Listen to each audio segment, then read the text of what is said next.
What's happening, everybody? Welcome to the lab. I'm your host, Joshua Diaz, and we have a excellent show for you tonight. A very interesting topic that a lot of people are very interested in, including myself. And we have Dr. Gary Brucato, forensic psychologist and author of The New Evil.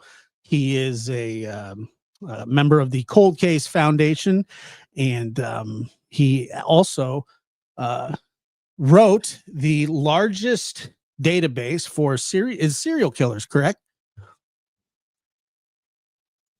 Actually, I don't know why you're muted. Oh, no, I'm not muted. Can you hear me? Yep. Hello. No, I said Dr. Raghu Gargas and I co-created the Columbia Mass Murder Database. That's the largest database of mass murder.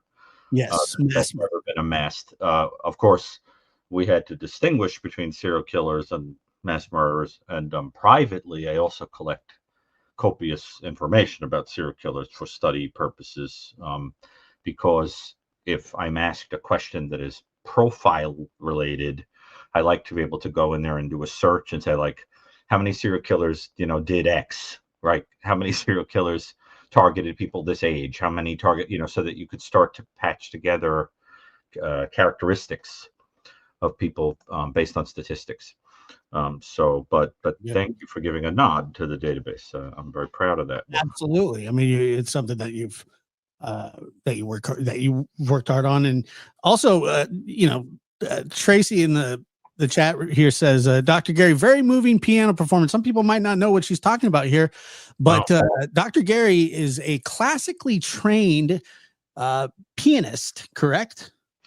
I play all kinds of piano, but classical, jazz, rock, etc. But I compose a great deal, and what happened is that I started, uploading videos of some of the playing, because a lot of people would click on my icon when I comment in the chats or on the video, under the videos, and say, oh, you need to have a channel, blah, blah, blah. And I like that instead of finding true crime content, they were kind of pleasantly surprised to find this whole other side of me, because it's a way of sort of telling people that you have to do these things to kind of deal with the world of working at true crime. You have to carve out these islands of peace in your life, And I like creating music. And I had a lot of people that said, oh, I wish you had a tip jar, that kind of thing, because I really like the playing. So I finally came around after having had the channel, I guess about a year and change. I put a PayPal link where people can, if they feel so compelled, can send something, because, it helps make up for all the time that I spend, doing all these directly work-related things on the web, like the composing. And I do a lot of podcasting or whatever.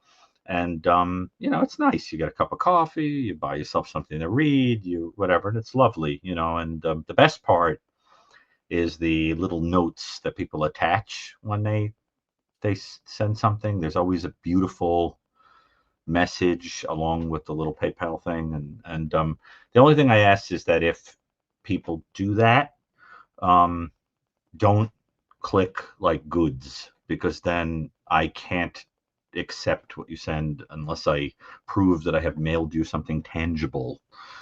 They take a fee, whatever. So just hit the little, that it's a little gift thing. Yeah. But totally not essential. It's just a beautiful thing when people do.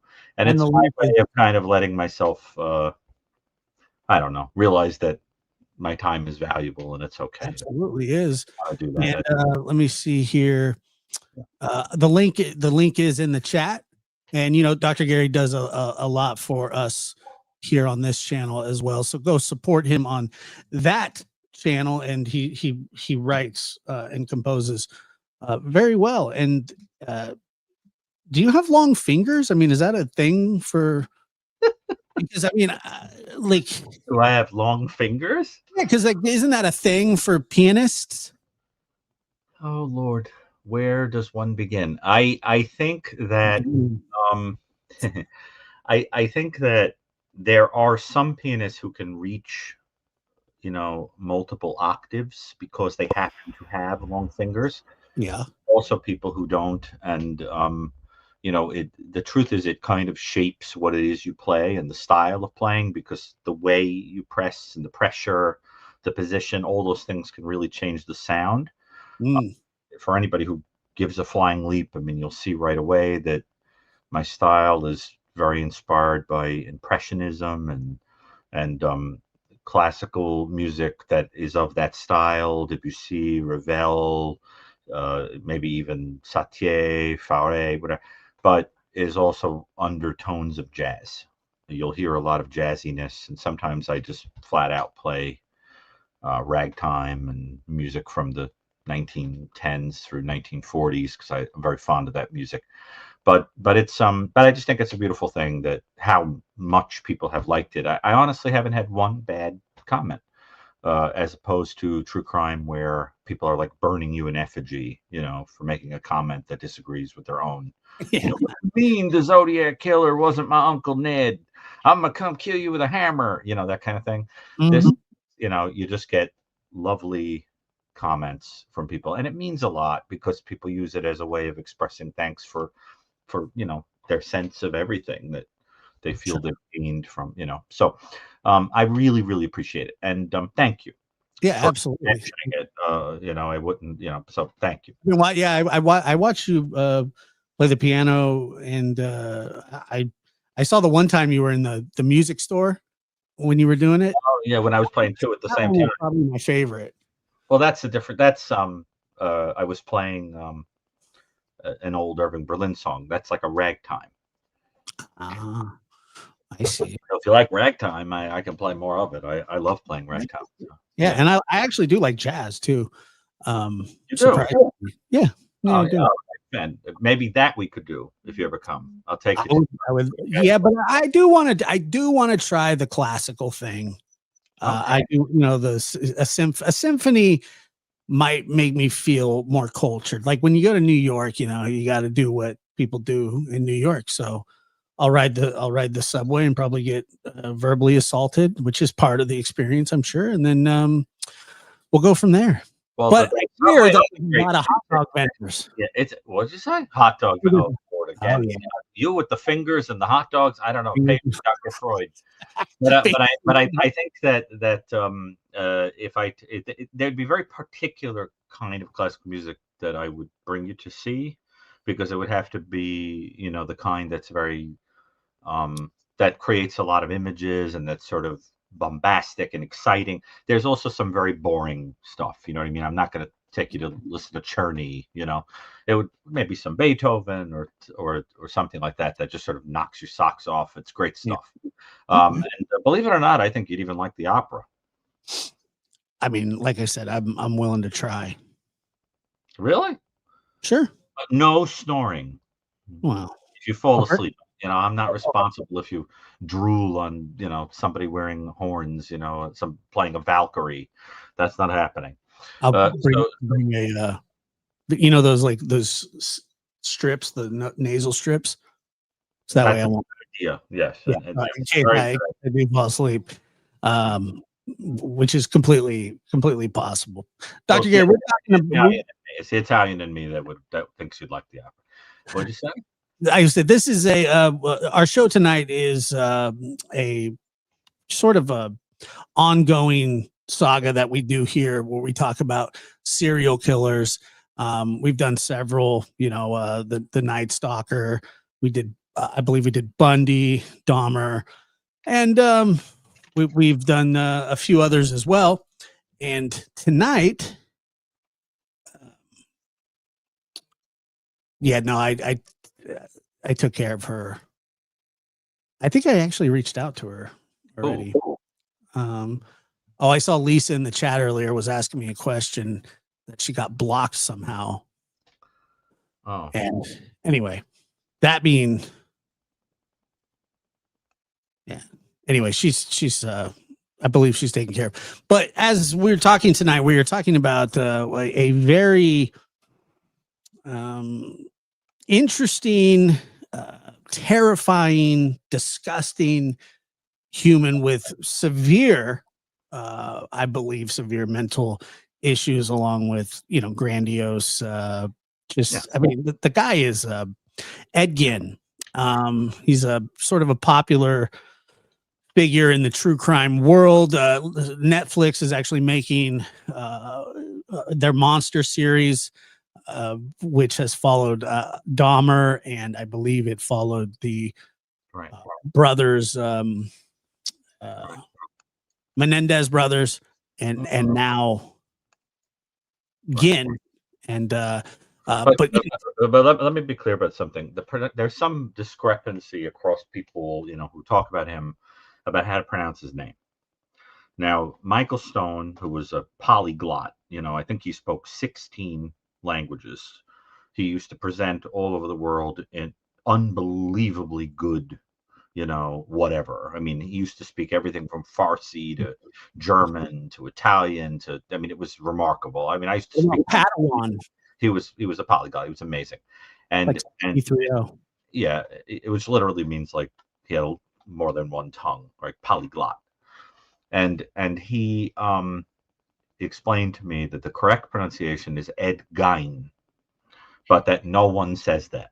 Most people say Gein, or like you pronounced it, but it's supposed to be Gein. I always wondered how he said it. But the reason I mention it is because Michael and I used to talk about how interesting it was that even at the level of how to say his name, you got right to the heart of the problem with this guy, which is that there was something really weird about his identity. How that the whole idea of, I mean, you're talking about a person who puts on other people's skin. His identity was murky and weird, and that was always symbolized for us in the way that people didn't even know how to say his name. See, and so I mentioned that just from the get go because identity is going to be a big theme tonight in discussing him, and and we're, I have a copy, of the New Evil here, and I'm gonna because I had written about him under Category 13, so we'll read a little bit about that, and I want to show how he can be compared to other Category 13 killers that you never in a million years would think are in the same category, and to explain why the motive places them in this weird, random, oddball category. So you see people are saying who speak German, the audience is saying that it should be pronounced Gein. So I think that's interesting. So let's jump in. Let's go back in time to Wisconsin of the of this guy's heyday. Let's do it. You want to show some pictures of our boy Eddie? Yeah, here I am. Let me see here. Good old Eddie. Good old Eddie. Edward. Mm-hmm. So I think this is right after he got arrested. He looks pretty put together in that picture, to be honest with you. Look at those guys in the back that are at a central casting, for a noir movie. Yeah, I know. That like daintily askew hat that he's got with the with the little tie. It's just hilarious. Wow. He lived a long time. Mm-hmm. Most of it in an asylum. where yeah, well, that makes sense. I mean, here's another. He was criminally insane. He absolutely was. Yeah. That's a little bit more, his speed, the little Elmer Fudd hat there. And, but, yeah, he's kind of terrifying, really. After everything that you know about him, with the what was it, the Texas Chainsaw Massacre, with Psycho. the skin wearing Psycho, Buffalo Bill, a lot of those. That's true. Based on him, also partly based on him. Yeah. Partly, yeah. And so I mean, he really does have a, I guess you could say, a place in true crime, lore. I guess he's. This is one of those where there is an element, and you'll get into this more, element of, a psychotic sort of, behavior. Yeah. And, it sort of blurs the lines of evil and psychotic, right? I mean, would you say that? Well, the reason that we're going to say GEIN because that's how it's pronounced generally, although it's going to bother my ears. The reason he's low on the scale is because we have to take into, on the scale in the new evil, is we have to take into consideration the fact that, he was without question schizophrenic. And he was found, to not be capable of really distinguishing. I mean, all right, it's true they found that he could argue in his own defense and all of that, but there were also people who felt that there were really serious questions about his sanity. There was at one point he was found not guilty by reason of insanity. He wound up, sent to an asylum instead of a prison. So we have to take that into consideration. I mean, and a lot of the things he did had the classic disorganization that you would see in a person like that. I mean, the motive for putting on the mother's skins, or the women's skins, and talking in the mother voice and all of that were pretty bizarre. And but not everyone who's in that category is necessarily psychotic. So we're gonna get into that. So do you want to talk a little bit about pictures and stuff before I start reading from the book, or what? We can do that, or I can just kind of cycle through them while you're doing that, and then as you stop, we can. I don't know. So maybe I'll read and then we'll pause and chat. Sure. Does that sound good? Yeah, sounds great. Now, so this is from the New Evil. I'm not going to read extensively here, but I just want to read under category 13 the little portion about Ed Gein, and then about an offender I'm sort of comparing him to. Sure. So it says, an individual. By the way, I hope this doesn't start to feel like Dr. Brucato's demented version of reading Rainbow. Where I'm reading you a tale. Because I feel kind of like the Crypt Keeper right now. But okay. Remember the Crypt Keeper? Okay, making those awesome puns that he used to make. Yeah. I hope this tale slays you, kiddies. You remember? Oh man, that guy was terrifying. Tales of the Crypt. Tales of the Crypt. He was the best. Yeah, Tales from the Crypt, by the way, has a very important link to another serial killer, Albert Fish, which we could talk about sometime. But there's a very important link between that comic book and Albert Fish. So, okay, category 13. An individual ranked in category 13 of the scale will have spent a lifetime feeling inadequate and embittered surrounding some personal shortcomings such as childhood abuse, academic difficulties, unhappiness regarding physical appearance, or low socioeconomic status. The person will present with marked psychopathic traits and seethe with an almost constant anger, sometimes towards some specific demographic group, although this does not initially result in serious acts of aggression. That can also include, by the way, misogyny. While these types are generally detached and isolative in nature, the individual may compensate for feelings of insecurity and inadequacy by way of alliance with some organization that advocates bigotry, misogyny, or anarchistic principles. Ultimately, when built-up hatred and insecurity become paired with some unanticipated adverse experience or life event, the person is suddenly prompted to plan out some terrible act of violence, which might be sensational in nature and involve murderous rage toward total strangers. We might expect to see some, but not all, spree and mass murderers in this category. When such individuals turn to murder, the underlying motive generally appears to be a desire to level life's playing field, which they perceive as having undermined their chances and contributed to their unhappiness. Their attitude is that if they cannot enjoy life, nobody else should. It is not uncommon for individuals in Category 13 to display signs of cognitive impairment or psychiatric illness, although this is not uniformly the case. So, what I'm getting at before we even get into Ed Gein is that the essence of Category 13 is that you are an inadequate person. Either you are severely mentally ill or you've been treated very badly. And as a consequence, the identity is very murky. And the person is gravitating towards some rock, some figure that's like a rock, who for Ed Gein was his mother.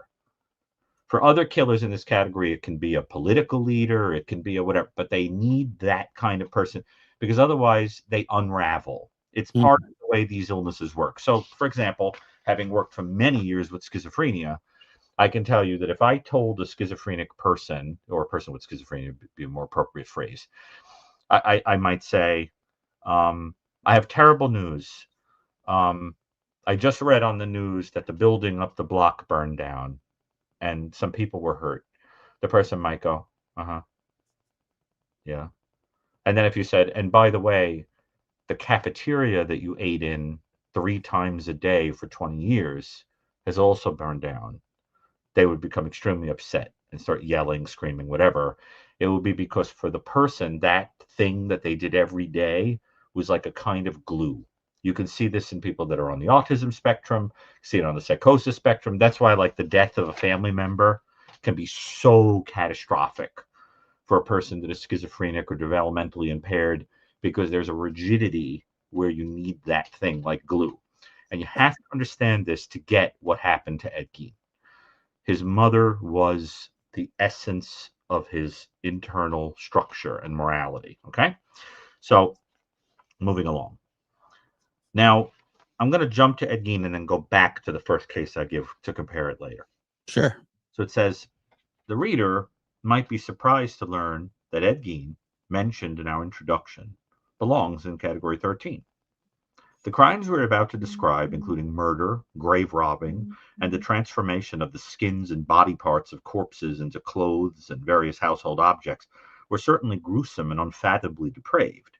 The case gives us an opportunity, however, to drive home the point that placement in the scale is primarily dependent upon an individual's specific motivation and the degree of amorality associated with that driving factor. Gein cannot be ranked at the scale's lower end because, as we shall see, there is no evidence that his actions were impulsive in nature, related to situational stressors. There is also no indication that he was killing primarily to eliminate people in the way or for personal power. Moreover, his designation cannot be higher. As per the scale, higher rankings involve killing for more overt sexual gratification, to subjugate or terrorize, or following sadistic torture. Instead, it appears that Gein's crimes were driven by anger and resentment surrounding a sense of inadequacy and a disturbed notion that if he could achieve some end or right some wrong, he could resolve underlying feelings of self-loathing. In both cases, now I'm referring to a case I talked about previously, the crimes were part of searching for personal identity and were set in play by a last straw event that focused underlying anger and antisocial personality features. This is the essence of Category 13. We should also note that in addition to possibly psychopathic character traits, it is distinctly plausible that Ed Gein was at least sometimes psychotic. That is to say, operating under false beliefs, hallucinations, or disorganization of thought processes, a concept we will discuss later in the chapter. For now, we will say that if Ed Gein were exclusively acting within the context of psychosis, affecting his ability to distinguish right from wrong, this might reduce his moral culpability and thus the evil of his actions. As we shall see, however, he displayed a complex blend of both psychotic and psychopathic features. Is that all clear so far? Yep. Okay, clear as a bell. All right, now here we go. Edward Theodore Gein was born in August of 1906 in La Crosse, Wisconsin. His parents were farmers who relocated the family to Plainfield when he was a boy.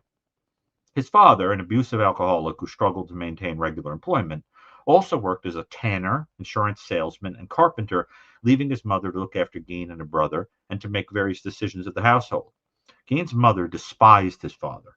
She was a highly religious Lutheran, speaking sternly against premarital sex and telling the boys that all women except herself were whores and instruments of Satan.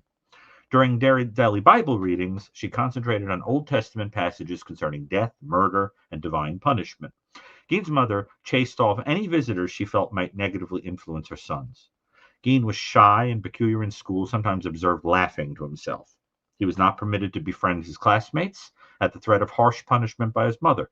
Despite these social and family difficulties, he was a generally good student and especially enjoyed reading. Now, incidentally, you notice that the father was a tanner, meaning that he would have had experience working with skins. So you think that, well, it would lend to the thought that he learned some of it from his father. Yes, and also the idea that it was something that his father was good at, while his mother was emasculating men and dominating and sort of making him think that his father was a worthless person. Tanning and working with skins and hides was something his father was good at. Okay. And that's important. There are a lot of offenders where this comes up. For example, Robert Hansen, who was hunting women in the forest, you shouldn't be shocked to learn that the one thing that his dad thought he was good at was hunting. In other words, it's like that thing that makes you feel like a man because your father was good at it and perhaps you learned it at his foot, that kind of thing.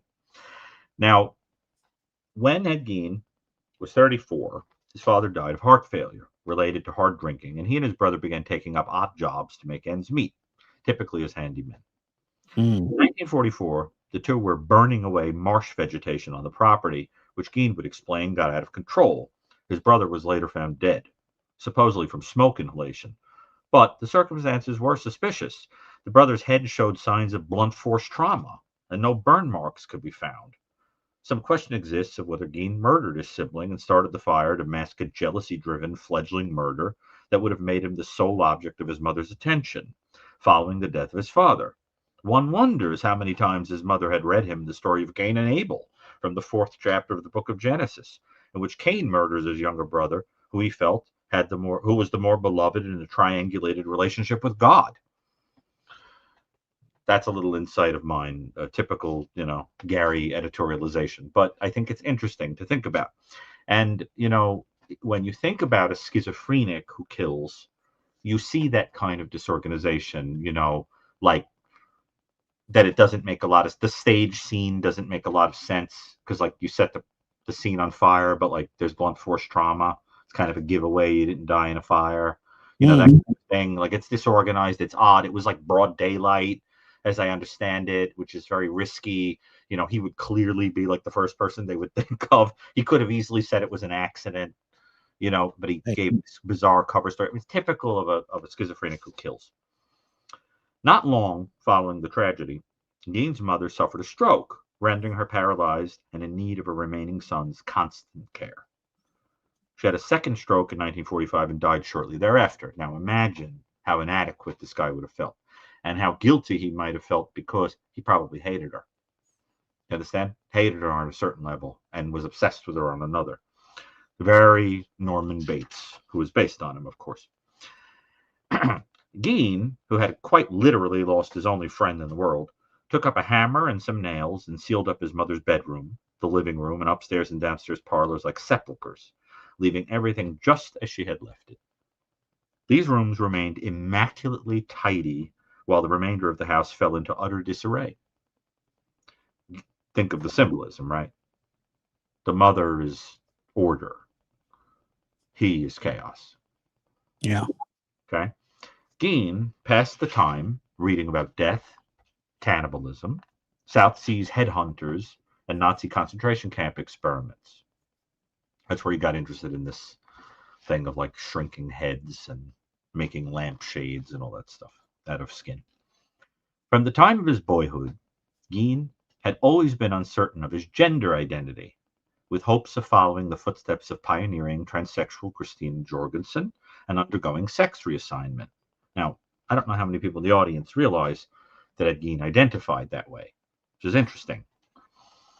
However, in addition to the high cost of the procedure, he was terrified by the thought of the castration of his penis. This led Gein to contemplate how he might turn female without having to tackle these challenging obstacles. His solution was truly the stuff of nightmares. Between the ages of 41 and 48, Gein broke into 3 local cemeteries by night, disinterring and prying open an estimated 40 coffins. So, wow. Sometimes he left with entire corpses, which he would, on rare occasions, return to their places of rest. In the other instances, he removed various body parts that met his fancy. He claimed to be assisted for a period by a developmentally disabled man named Gus, who served as a kind of Igor to his Dr. Frankenstein. When this ally passed away, Gein continued these nocturnal raids on his own. Once back home, he would set to work embellishing the various rooms using skull caps as bowls during meals, upholstering furniture with skins, which were also used to fashion lampshades and wastebaskets, mounting skulls on bedposts and creating objects from bones, decorating a necklace with tongues, crafting mobiles out of lips, noses, and labiae, making gloves and leggings from flesh, and concocting a belt bedecked with severed nipples. He claimed to do all of this in part to provide company for the spirit of his mother. In order to transform himself at will into a female, Gein would don the scalp and face peeled from a woman's corpse, and an elaborate vest to which he had attached breasts and a vagina removed from corpses, the latter resting just above his loins. He found contentment for a while dancing in this outfit beneath the moon in the privacy of his backyard. That line, when I wrote it, when I read it back, it disturbed me because it reminded me of the old poem, The Owl and the Pussycat. It says, and they danced by the light of the moon. Right? Remember that? And Yeah. which is a beautiful image. And this is a disturbing, completely terrified one. But anyway, but I think I had that line in the back of my head when I wrote that. Anyway. So it's a little disturbing, but it's true. But it How the flowed. runcible spoon figures in, I don't want to know. Okay. So then it says, he would later admit that he enjoyed pretending to be his mother when dressed in his female suit, a fact that made him the basis for Norman Bates and Robert Bloch's 1959 thriller novel Psycho, subsequently adapted by Joseph Stefano for Alfred Hitchcock's classic film version, released the following year. Note that we have no indication that the butchering or wearing of skins provided Gein perverse sexual gratification, at least on a conscious level. He also denied ever engaging in necrophilia, once remarking that corpses smelled too bad. By 1954, abusing already deceased corpses was no longer enough for Gein. In early December of that year, 51-year-old Mary Hogan disappeared from a tavern she managed in the town of Pine Grove. Police found an overturned chair, a pool of blood, and a spent .32 caliber pistol cartridge that 3 years later would be matched to a gun recovered from Gein's home. Then, on November 16, 1957, 58-year-old Bernice Worden similarly vanished, leaving behind only a trail of blood. Here, it led outside to where the body had evidently been loaded into a vehicle and driven off by the perpetrator. The woman's son recalled that Gein had once expressed romantic interest in his mother. He also recalled Gein speaking to her just the day before about wishing to purchase some antifreeze. When a sales receipt for the product was found inside the store, investigators paid a visit to Gein's farm. What they encountered there would shake them and change them for the remainder of their days. In a shed near Gein's home, Worden hung upside down from the rafters, decapitated with her genitals carved away and the innards gutted, much the way one hangs and eviscerates a deer carted home from a hunt. Her heart was found in a plastic bag in front of a stove in the house. Her head, found in a burlap sack, had reportedly been transformed into a macabre decoration with twine attached and nails driven into the ears.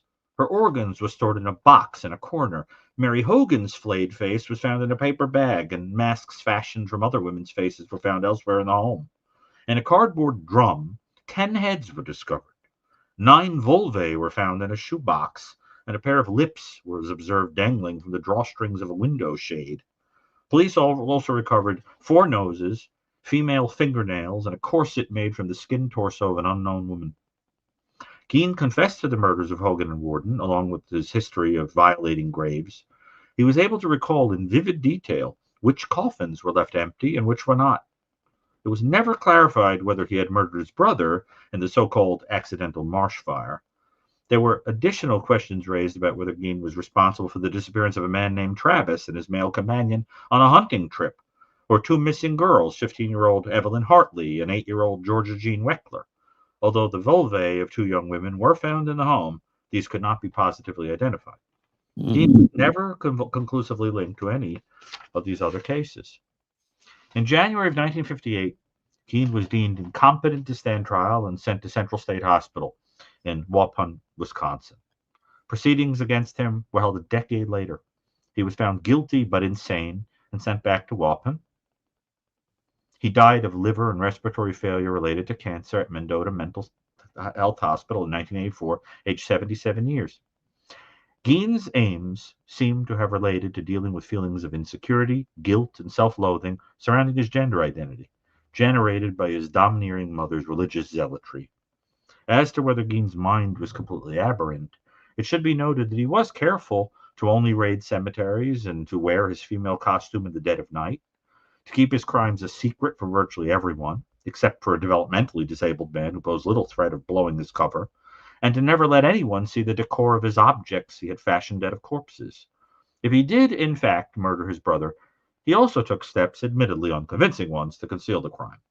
Additionally, in creating his bizarre objet d'art, Gein demonstrated ingenuity and technical skill, which were not suggestive of disorganization, but rather frightening detachment from the reality that his materials were the remnants of human beings.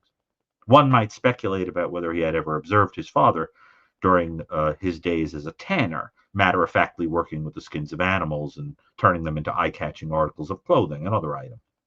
Much is made of the killer's desire to impersonate or even transform into his deceased mother, but in working with skins, it is plausible that he was also incorporating some small aspect of his father's identity.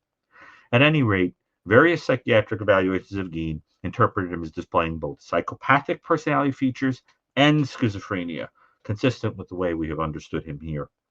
Furthermore, Gein exhibited a complex blend of affection, rage, and envy toward women, clearly shaped by his relationship with his mother, who, despite her abuses and manipulations, quite literally meant the world to him.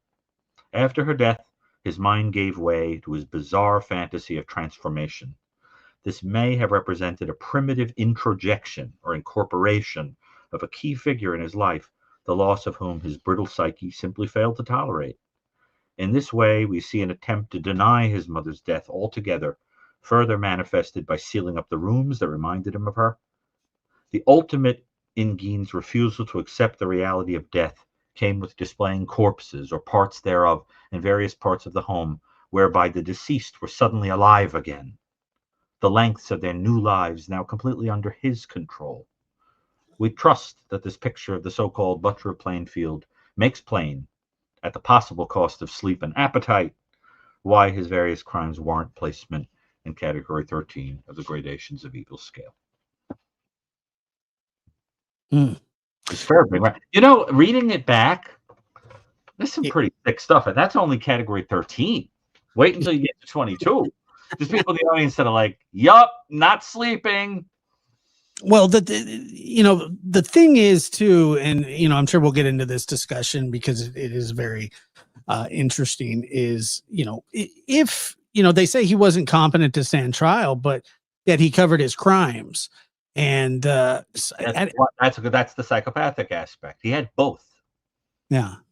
See, he was like, to me, a person that even when he wasn't acutely psychotic, his baseline personality was like what they call a residual state kind of thing.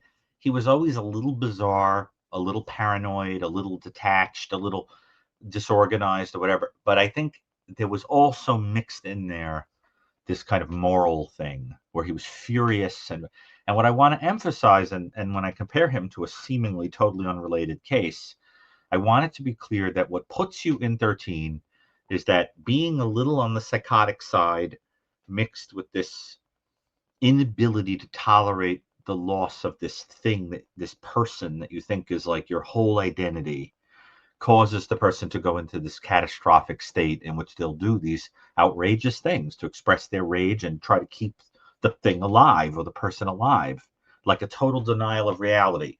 Is very different than a flat out clear thinking psychopath who tortures you and gets sexual gratification.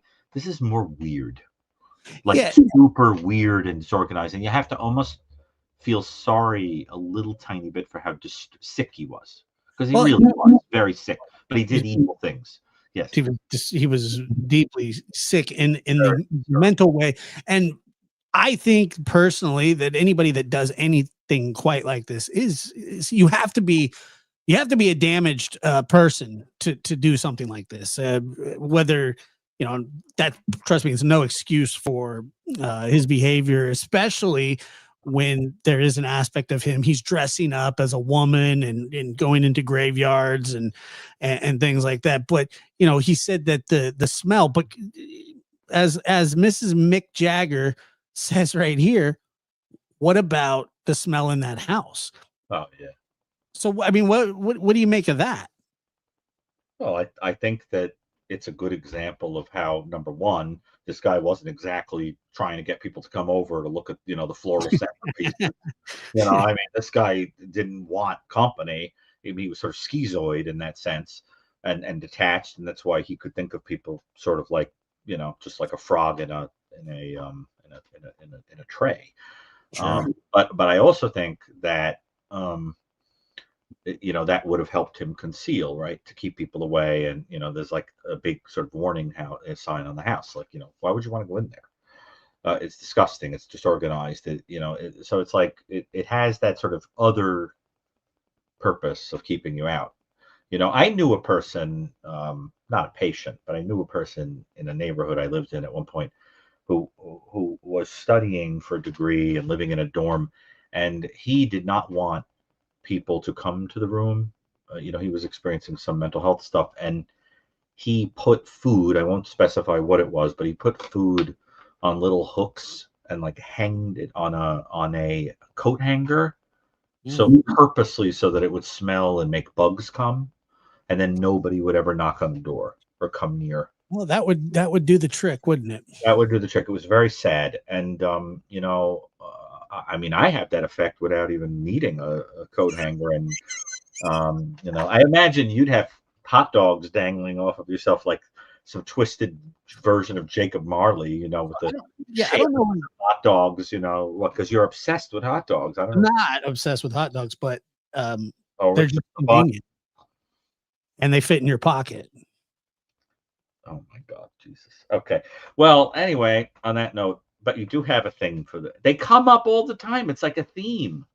Camels and hot dogs, and you have these like specific, totally random things that come up. If this were therapy, Josh, we'd Not true. have a chat. I'm only teasing you. I know, but I do like camels and hot dogs. Okay. So, Josh, are you well? Nah. Okay. Now, so you're showing some pictures of the house. Yeah, and what a disgusting house that is. I mean, is there some sort of like mental disorder that goes along with this? I mean, this is very typical. Disorganization is a classic symptom of schizophrenia, disorganized behavior. And you notice the books. He was a really avid reader, which in a weird way, always interested me about him, because there was this kind of obsessional side of him where he really liked to read. Yeah. This is, if I remember correctly, like a piece of tanning from flesh that has been attached to a chair. Yeah, I mean, it's just like unfathomable. I'm writing about a case for my new book where I'm talking about 25 cases that have been published about that are so disturbing that even I need to talk to other experts to understand them, like the people that were involved, the cops that investigated them, the reporters. I have a whole lineup, like a who's who of experts that I'm interviewing. And in one of the cases, I won't get into all the details, but there was this like paddle boat that was just like going down a river, and it got snagged on what it thought was like some kind of water weed, and it was the skin suit made from a woman, like a blonde woman with a zipper that somebody had clearly worn, Ed Gein style, and thrown into the water, and it got snagged on the boat. And the point being that there are other offenders who have done things like this. But Sure.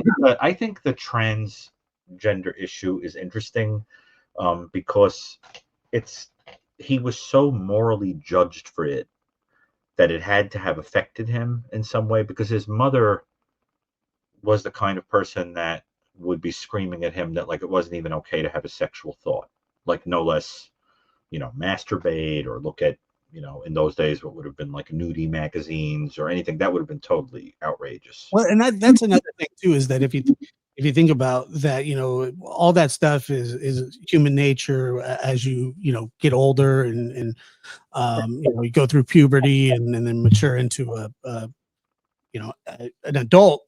And a lot of times, they always talk, and I'm not painting in absolutes, but they talk about like preachers' kids, like when they're kind of sheltered or whatever. There's something to that. I absolutely believe that. I've known pastors' kids. I've grown up with them, and not saying that they turn into Ed Gein or Gein, Oh, but Josh, imagine feeling confused about something that's happening to you psychologically or biologically that you feel you can't help. And the message that you're getting is not before. get through or I love you or whatever. The message you're getting is you are evil and only mommy knows best, and you need, corporal punishment or something, like, because of these ideas. And the best thing to do is, like, never look at anyone romantically, just stay home with me. Yeah, and especially how this drove this guy. Especially as a young person. Yes. I mean, that leaves a crazy impression on your childhood. And it's not going to help him develop any healthy habits going forward. And obviously, Right. there's a lot of parents that happens with, but maybe not to the extreme. Right. Well, I really like a comment that was just made. I think it's really smart. That was made by Tracy. And it says, I agree about the transgender aspect, especially if he was already feeling that he didn't feel like he was in the right body, but perhaps because his mom hated males. So what she's suggesting is, if you're made to believe that maleness is trash, then there could be this sort of trauma-based reason in this particular guy that he might have thought, well, there's a concrete solution. I'll get rid of my maleness, right? Now, this, of course, is not any kind of commentary about people who identify as trans. I think that's a community that just gets really treated, badly. And I can tell you, having treated some individuals like that, they're really honest to God, like, really feel that this is, their gender identity is confused, and there's a lot of suffering associated with the way the world feels about it. I hate anything that makes a person hate themselves. I mean, I have a family member that I grew that and it's right. Even today it's still quite a struggle for them. Right. So it's very important to understand, whatever your opinions are, or whatever. If somebody comes to you, well, look, obviously he wasn't in his right mind, and then the sort of dressing up as a woman and things like that. But yeah, you're right. When you talk about men are bad or men are this or that, and kind of I know that kind of reminds me of The Water Boy, when Kathy Bates is the mom, and she said, men are no good, and then he was like, then he finds a girl that he likes, but that sort of the same thing, if and especially somebody who probably already has issues, then that's gonna just right. Absolutely. Absolutely. And the key to that category is that you deal with it. Now, look, he was a serial killer. There's no question. There were cooling off periods even between the two murders that he was very open about. So he's already a serial killer by the current definition. But in those days, I mean, the earlier definition, which came after him, but the earlier definition, you needed 3 or more murders separated in time, with the cooling off period, and it had to be in the service of abnormal psychological gratification. Well, the idea is he would have met that if he was responsible for any of these other murders that are suspected. For example, even his brother. Yeah, well, so talk to me a little bit about that, because wasn't his brother, they say that it was natural causes, but I've heard that it was blunt force trauma as well. Yeah, that's what we were saying in the reading, is that, Yeah. Well, and what it looks like really happened is that the mother, the father died, and then there was this kind of Cain and Abel thing where he was sort of jealous that he wanted to be the only kid left with mom. And the brother was like sort of in the way. So there we do have a little bit of an elimination murder, right? Or a jealousy murder kind of thing. So that's very interesting. But everything after that, I mean, I really think it was just, I don't know what the word is to say, except to say that it was sort of practical in his mind. Like, sorry, ma'am, nothing personal. I just need your skin. That kind of thing. Like, it's not like I'm getting sexual gratification out of it. Like, so for example, this is one of the things that bothered me when they made the Silence of the Lambs, because Silence of the Lambs, as I've said before, that was consulted on. John Douglas was consulted, member of our foundation, founding member of our foundation, very brilliant, profiler. They created this composite character that was a mixture of serial killers, right? A little bit of Ed Gein, a little bit of Ted Bundy, a little bit of Gary Heidnik, etc. And there's a part where Jodie Foster is talking to Hannibal. And Hannibal says, "Why do you think he removes their skins, Agent Starling?" And she says, "It excites him." Remember, it excites him. Yeah. And then, but now the thing is, I don't think it did. I don't think it was psychosexual gratification. I think it was just necessary to feel that he was becoming a woman, becoming mom, with that woman suit on. And so we want to kind of think about that, because if he were getting psychosexual gratification, we'd have to bump him up, and we'd have to wonder about necrophilia, with mom also, right? But he was very clear about it. He hated the odor, which is funny because he lived in the odor of the. That was kind of my question, because yeah, he said he hated the odor, but I mean, his house had to. But I guess when you live in that, you wouldn't notice it as much. Maybe, is that possible? It's possible. That's the way most people are, right? I know a lot of people living in stench that they don't smell. Yeah, a lot of people like that. Don't you? I don't mean literal stench. I mean like their personality. Oh yeah, they are. They're the way they treat others. A lot of people don't realize they're living in a stench. Yeah, and he was definitely one of the. But I just don't understand how the stench could bother him so much. But he's a very complicated guy. But so he wasn't fit to stand trial. So he goes into an asylum. Mm-hmm. And somebody in the chat had mentioned, but was he just was he just a perfect patient? I've never heard any stories about him being a horrible I mean, I think he was really disturbed and was the classic, guy that just sort of like slips into the background at the asylum. I never heard of him I mean, it's possible, but I never heard of him doing anything like that. And there are a couple of books, in addition, of course, to the New Evil, where I wrote about him. There are a couple of books I'd recommend, and I want to talk about a case that's sort of weirdly in the same category that people wouldn't believe, but it is. But do you want to show those books that I sent you over earlier? Sure. The two books, because I recommend them. One of them is, written by a judge, I think, in the case, and it's considered pretty classic. That's the white one that shows him in his hunting hat. His hat reminds me of Holden Caulfield, his people shooting hat, remember? He reminds me of Elmer Fudd. Well, yeah, but I love Elmer. Don't even mess around with Looney Tunes, because I love those. I could watch those all day long. God, I know. hysterical. But of course, my favorite is Daffy Duck. Really? Can you do Daffy Duck? Can you do a? You're despicable. No, not really. But I love Daffy Duck because he's so manic, and he has such a hot temper. And I love the early Daffy Duck where he has the crazy hair. He is manic, yeah. doing that, kind of, I just love them. I know people that are just like him. Of course, in the world of Disney, I love Donald Duck. So there's something about both of those crazy ducks I love. What was the name? What was the name of that first book?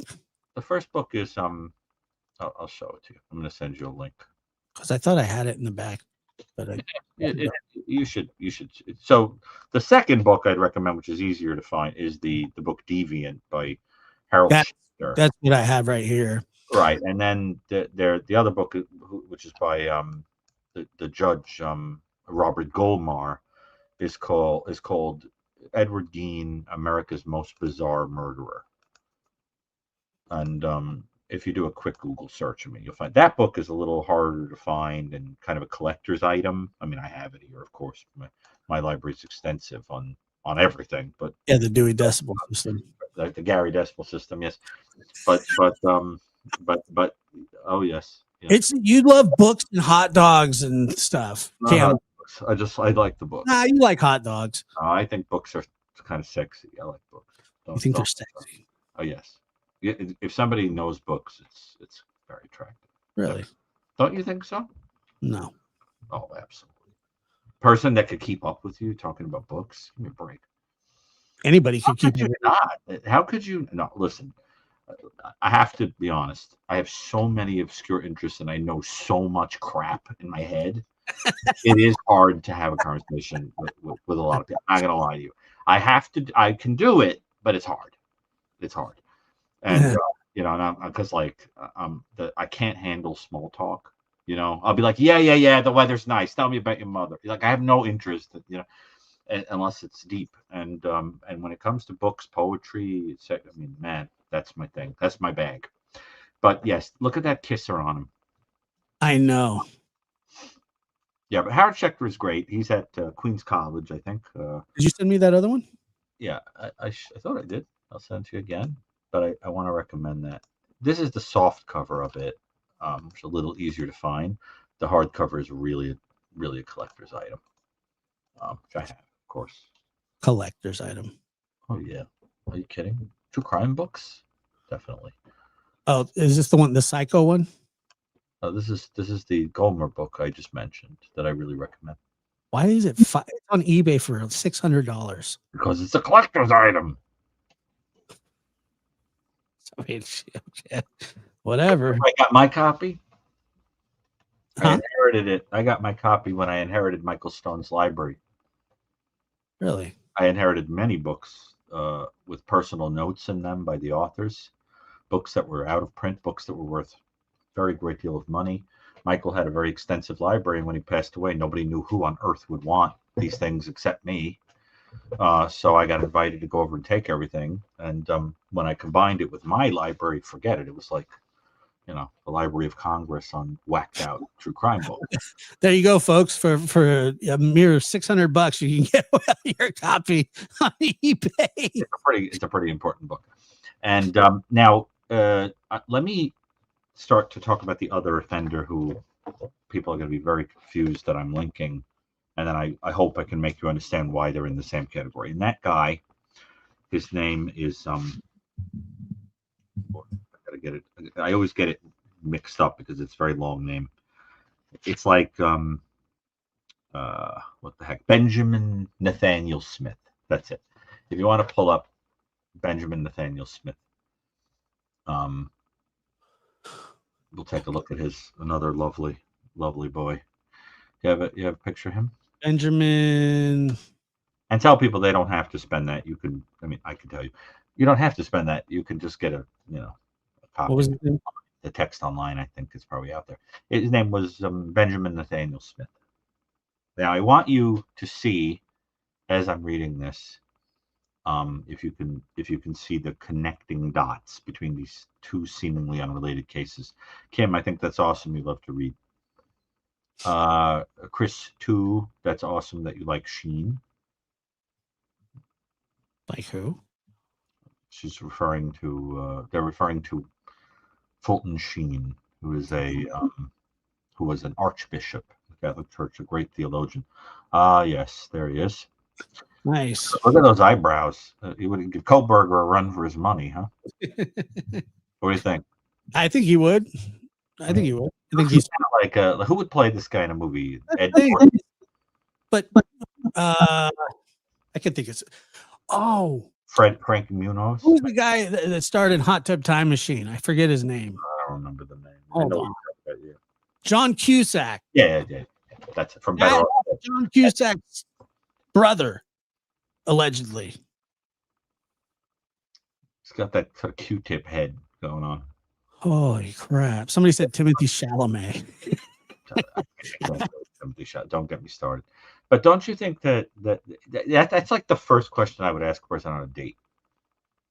I would I'd pull the chair out and I'd say, "Do you like Timothy Chalamet?" And if they said yes, I would literally behind their back just walk out. Like, and the chair would be like pushed in, and I'd be out. Like, get out of here! Can you imagine liking like out of everything in the world that you pay attention to? I mean, no, give me a break. There's nothing interesting there. Do you think he's interesting? No. I don't understand it. Why do these people become famous? I feel like saying, "Why do you exist?" Well, I don't. Why do you exist? That's a good question. No, I don't find. I mean, I don't know anything about him. I don't even think I've ever seen him in a movie.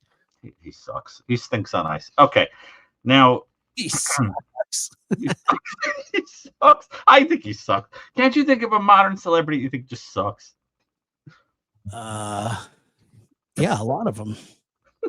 Oh, what a and no political figures. I don't know. I mean, nothing comes to mind right away, but your answer sucks. What's that? That answer sucks. Well, I mean, let me see. How about all of the Kardashians? Not a fan. I mean, I don't understand any of that. Give me you know who I really used to like that I think sucks now a lot? Who? Is Kanye West. Why? I used to like him. Ideas. Just sort of the way he acts and the crazy stuff that he just rants about. But I know that he has some mental issues too.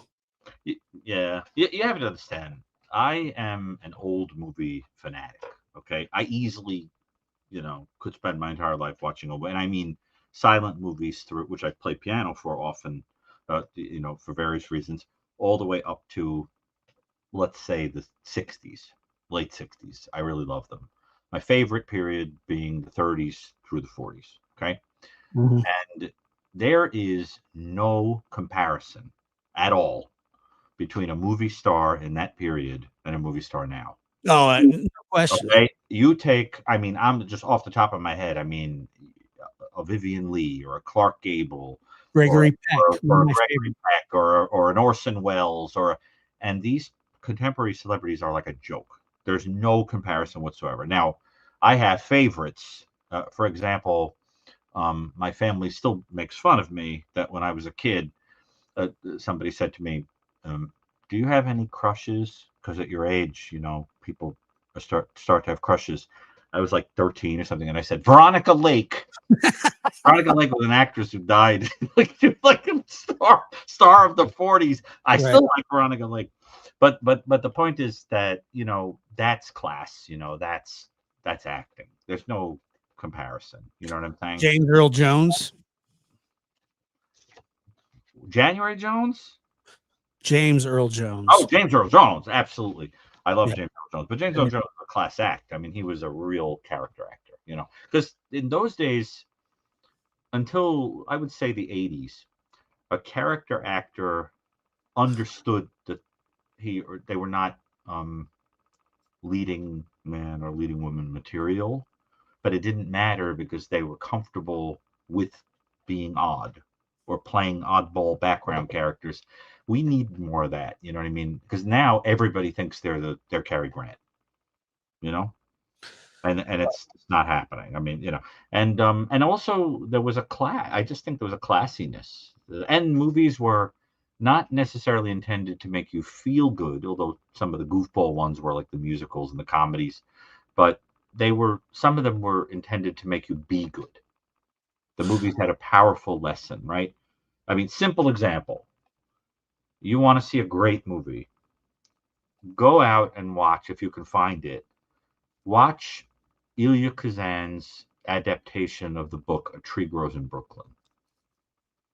That movie, which they used for many years in Alcoholics Anonymous to teach people, is one of the most powerful movies about alcoholism and losing your father I've ever seen. I still can't watch that movie without getting gutted. And and you're talking about a movie that came out in the 40s. And so there are just some movies like that. If you ever need movie recommendations, I'm your dude. I see somebody is saying Judy, Judy, Judy. Anybody know what that's a reference to? I probably won't be asking for any movie recommendations. Why not? I don't know. I You don't really like contemporary movies? No, not necessarily. I mean, I like, but I mean, A Tree Grows in Brooklyn. It's a fantastic movie. Okay. You got to give it a chance. I will. You know what I did once? I got invited upstate to hang out with some friends. I have had them, and I drove them crazy because I brought a projector and I showed a silent movie on the house next to us. Like I projected the silent movie and just sat out there and watched it and thought it was great. Like it was so much fun. And the thing's going like, and in the background, there's like, stridulating crickets and owls and things. And I just thought it was great. And of course, they weren't interested. They were too busy, guzzling things. You probably like the Three Stooges and stuff. They're funny, but they're not as smart as like the Marx Brothers or Abbott and Costello. Abbott and Costello's funny, yes, but I really like, because I'm a fan of old comedy. Oh, like, good. Yes, Red Skelton. Red Skelton, of course. One of my favorite comedians. All the random. Now you're jumping to a different. I mean, I'm just saying that we're going back. Everybody's kind of cut from a different cloth back then. Yes, but the funniest. Now look, you want to talk about silent comedians? There was no comparison. I personally think the greatest genius of the silent comedy period was Buster Keaton, although a lot of people would say Charlie Chaplin. But in all seriousness, the funniest of the 1930s/40s comedians, in my opinion, was W.C. Fields. I can't handle him. He is hysterically funny and sarcastic, nasty, just great. And but I really recommend people consider getting into those old movies because they're very addictive.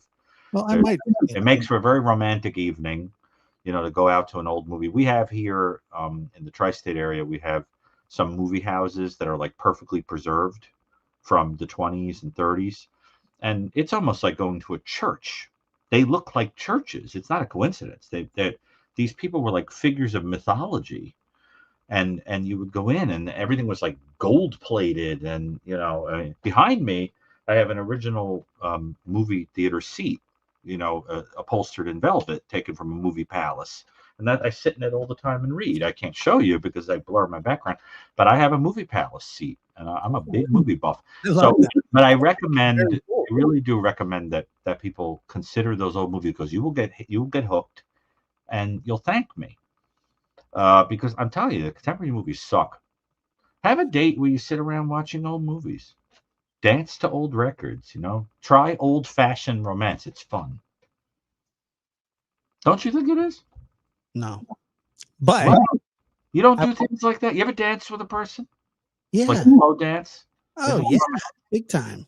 Come on. Remember the old days when, well, you don't remember them, but remember how like in movies they would show you that you would go to a dance hall and you would just float around and find somebody and then ask them out to the dance floor. You had to be very confident and ask a person to slow dance. And then you walk them home and it was kind of sweet. I think those days they need a comeback. It'll never happen, but it was beautiful. I'll dance with you. I'm going to throw up.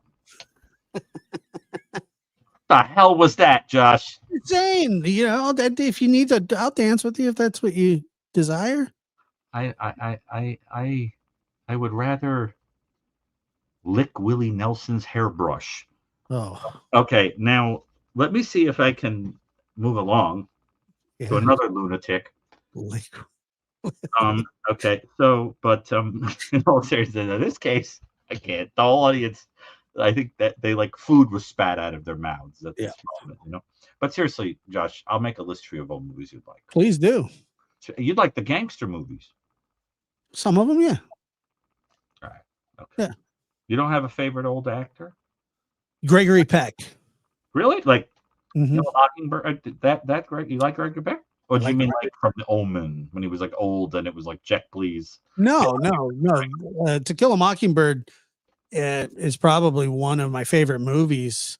See, now I'm happy to hear that. It was a very it left as a kid, it left a huge impression on me. Because it was designed to make you be a better person. It was something, yeah, I had never seen anything. It was very, it still is. It's a very powerful movie, but like I said, as a kid, it really resonated with me, and as I got older, um, yeah, and watching Gregory Peck in other things too, he was just a phenomenal actor, you know. He had that amazing, that extremely Yeah, resonant low voice. he's like all handsome, classy fella, you know. And You dance with him, I would dance with Gregory, sure. and he'd love you a bushel and a peck. It's not Rock Hudson, okay? Rock Hudson was another story. I mean, Rock Hudson was like improbably, considered sort of improbably attractive and whatever. He was a really tortured soul. He was very much. Was a very tortured soul, but very funny. One of the funniest old movies is Send Me No Flowers, where he thinks he's dying because he's a hypochondriac, and he tries to replace himself with another man for his wife, Doris Day. But then he's jealous because he thinks the man is more attractive than himself. It's hysterical. All right. So, by the way, really fast, I just want to say that Dr. Gary's music, because people keep asking, Dr. Gary's music page is pinned at the top of the chat. oh, So you can just click on that and it'll take you right to his page. Subscribe to him. Let's get him over 1,000. That would be awesome. That's awesome. I really appreciate that. And people in the audience are saying that the next one we do should be David Parker Ray. Sure. I like, yeah. Well, that's quite. How could we talk about that without it being like a Patreon? Because there'd be too much content that can't be generally on YouTube. Well, that's another thing that you and I have discussed, and I know that people are very interested in that. But I would like to move some, because some of this content really is rough, and yes, YouTube That's doesn't. why I wanted to read it, because I thought that sort of glues it and structures it and gives it an academic tone, so that you could just like fly through the really creepy, disturbing stuff and then discuss it loosely, because it's you got to give this stuff some kind of structure. It's too disturbing. Correct. You know what I mean? So, all right. So now this case, and by the way, some of the audience said he should be played by Eminem. I think that's the best answer. Dude, I'm telling you, it's Cusack. It's Cusack, no question. Well, just look at his head. I can't. You could erase the school assignment with this guy's head. Come on, I mean, he's an eraser. Cue ball. He is a little cue ball like, and those ears, and there's something about him that's just, anyway. I always find it interesting, though, Dr. Gary. I always find it interesting knowing that somebody has done awful things, and then you see a photo of them. Always sets them way behind, the starting line, because you bring him up and you're like, oh my god, this guy's like a mass murderer, and you're going, oh my, people don't ever look like what you think. It's just the way it is. Do you remember the old days of chat rooms where you would flirt with a person before you knew what they looked like? Were you old enough for that? You'd be like on AOL, and there'd be like a little picture of a running yellow man, and the modem would take like 5 minutes. You'd be like, I do remember. And then it would connect. Right. Internet and what were you gonna say? My internet was restricted as a kid. Dear Lord. Okay, well, I don't know what kind of Ed Gein house you grew up in, kiddo. But anyway, so what would happen is you'd go in the chat room, and it was terrible because it like you would talk to a person, and they would really get along with you or whatever. They'd be like, ready for my picture? And they would send you a picture. Like, I don't know where they got these people from, but there must have been an island of like prison escapees or something where these people just took photographs of themselves and send them. And it would always be, it wasn't even like they were like vaguely okay. And you'd be like, I really like your personality. I'll sort of grin and bear it. It looked like they would be people like the Toxic Avenger. Yeah.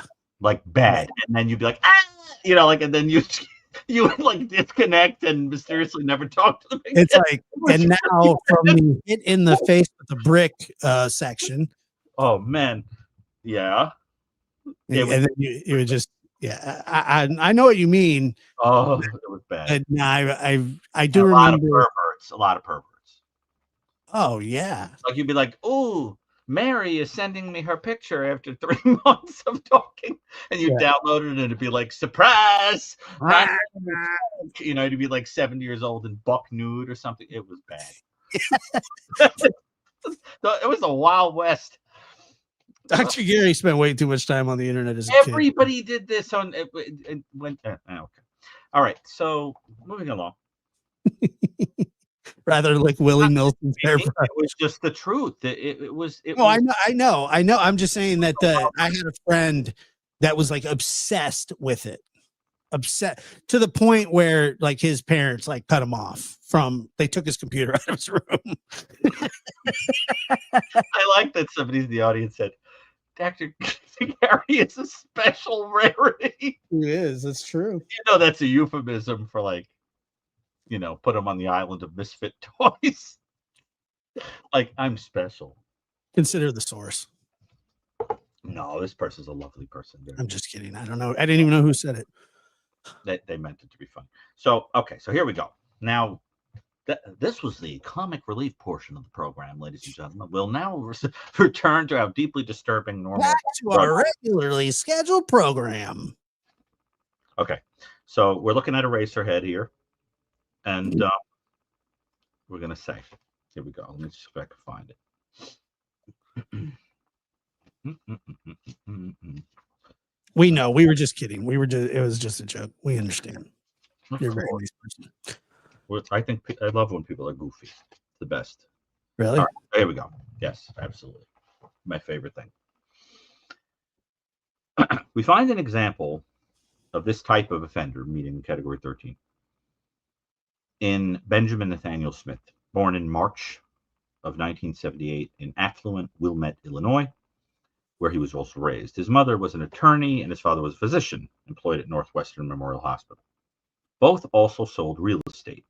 As a boy, Smith reportedly played with a crossbow in his family's yard, once firing arrows into a neighbor's fence. A local familiar with him once remarked, "My wife lived in fear of him.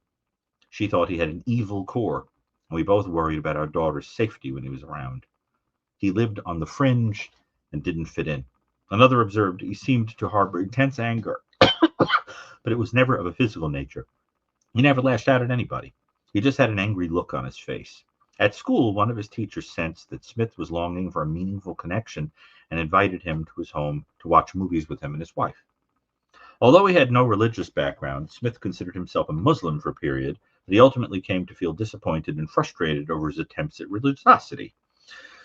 By his final year of high school, he was beginning to harbor hostility toward Jews and had tattooed Sabbath breaker on his chest. He also felt himself being drawn to the white supremacy movement.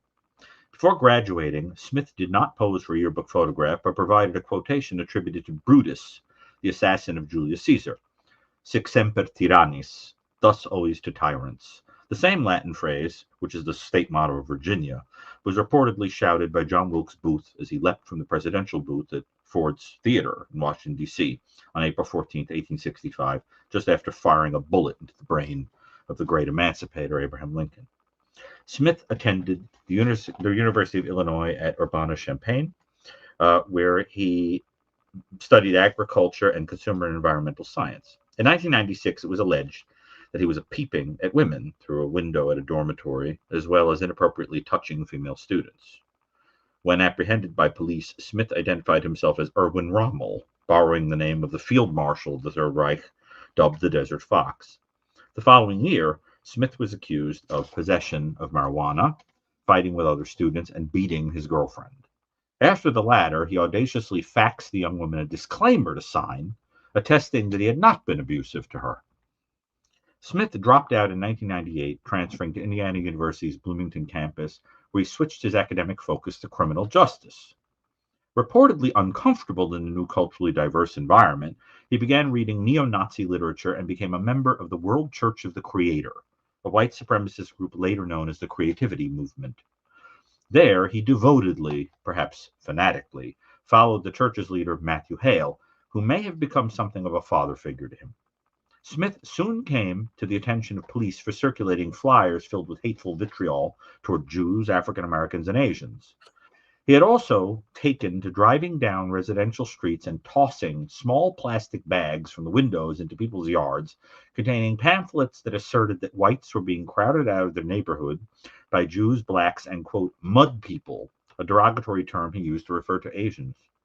He signed the missives with the pseudonym August Smith, reportedly abandoning the name Benjamin Nathaniel because it might suggest he was Jewish. He withdrew about $19,000 from his savings account, dropped out of college for good, and devoted himself to Hale's message. Around 1999, Smith moved out of his parents' home and severed ties with them.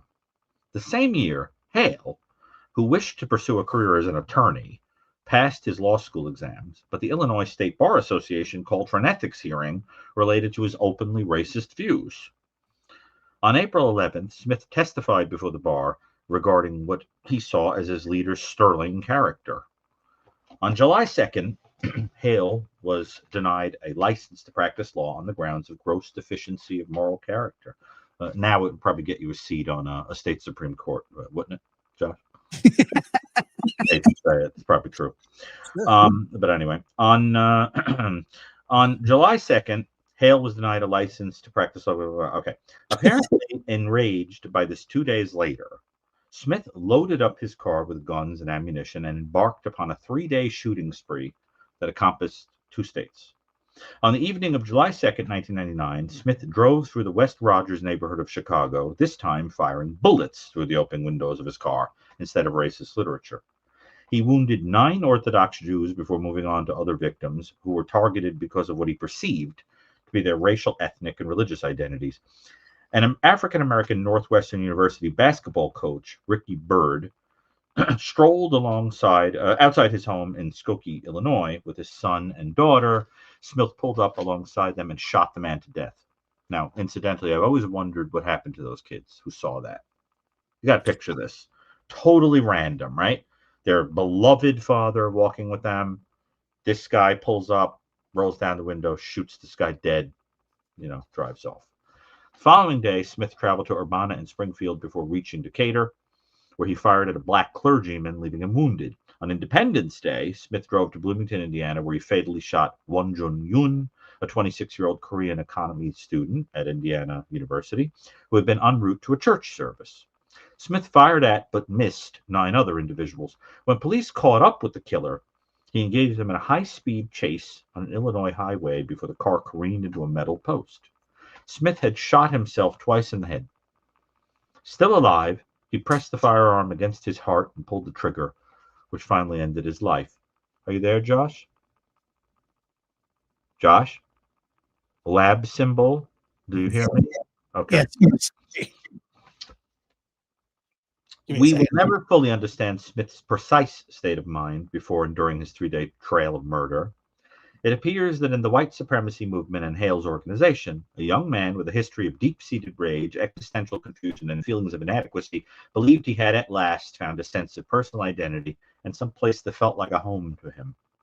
Moreover, the church's principles might have become a way of inverting the social order, such that Smith would no longer feel invisible and impotent, but rather superior to those around him.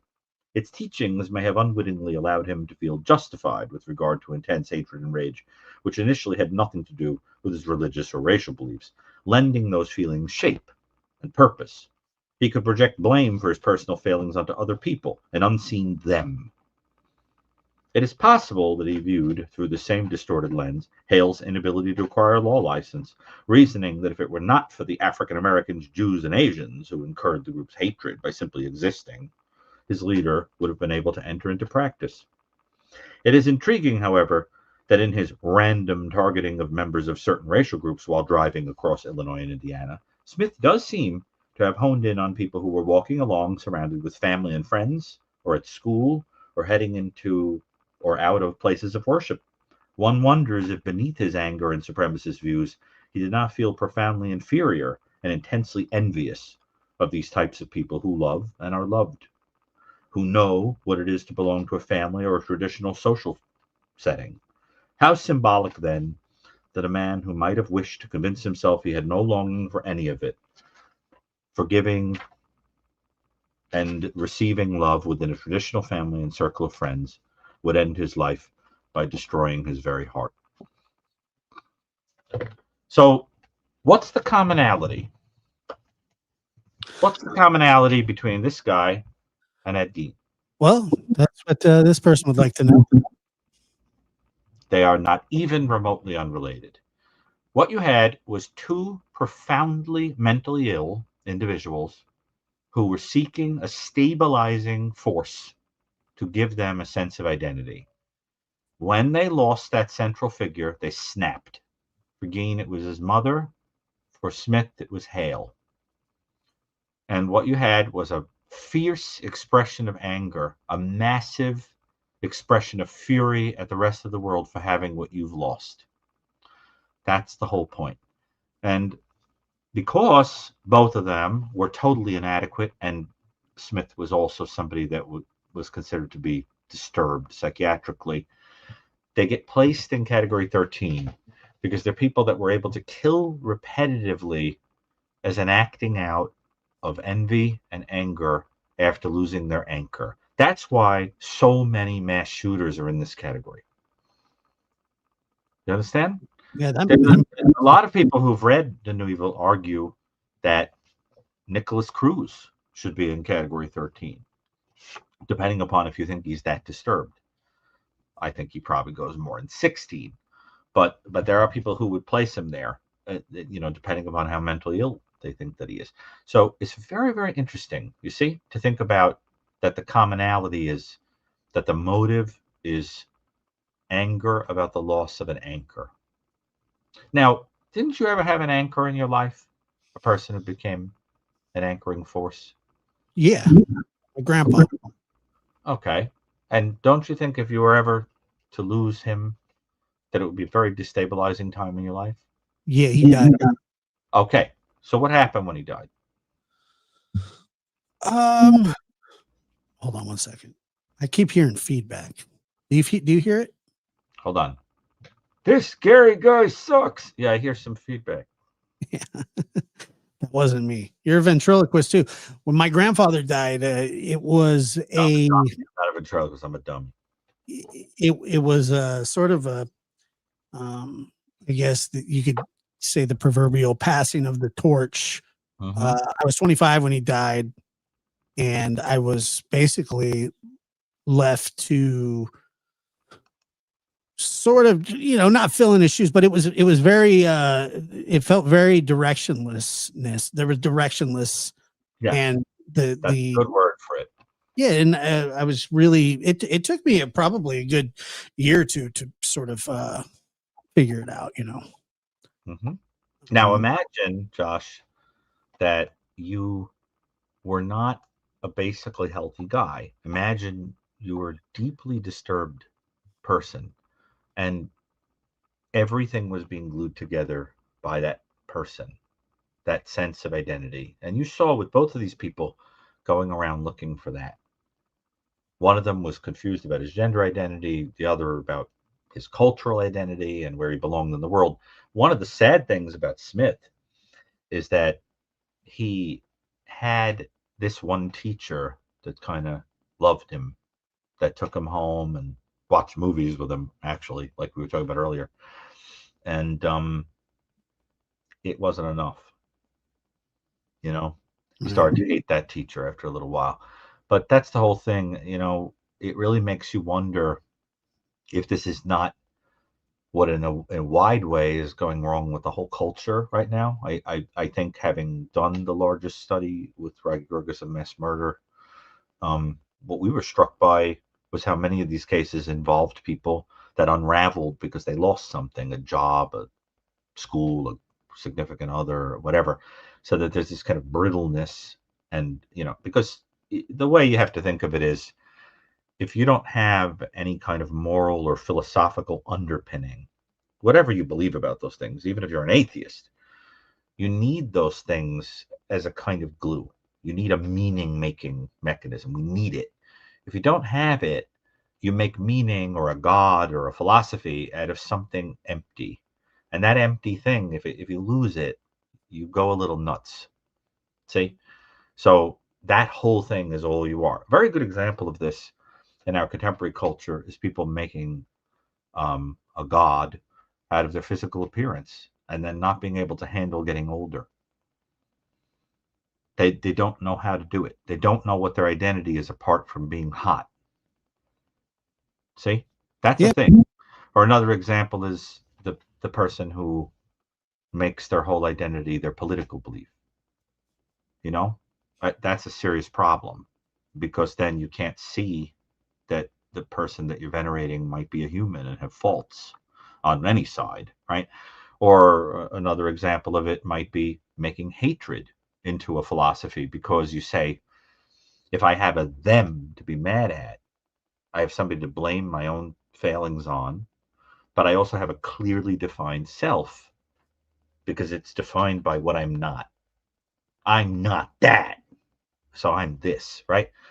Even the idea, for example, about cages around people or putting a wall around a nation is a way of saying our identities are different.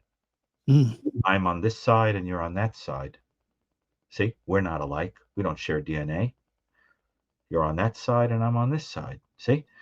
And so you want to understand that a lot of that is about people trying to get a sense of identity, which feels kind of good and safe to people.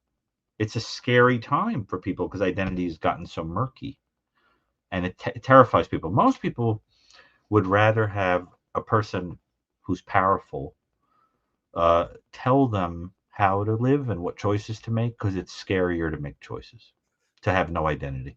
Yeah. Like when Sartre used to say that most people are not afraid to fall off cliffs. They're afraid when they realize they have the freedom to throw themselves off.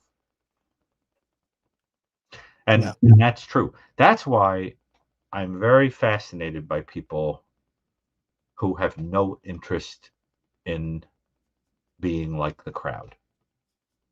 It's very attractive, because with such a person, you love yourself as you are, because you don't have to conform in any way. You know what I mean? Imagine you had a person in your life who said to you, when you wake up in the morning, you comb your hair, you brush your teeth, you do you wash your skin, your face, you take a shower, whatever. But imagine a person said to you, even if you didn't do that, I would still love you. I would still think you were attractive. Would you do it? Would I stop doing it? Yeah. Would you still do all that? Yeah, I probably would. You would do it for yourself, right? Correct.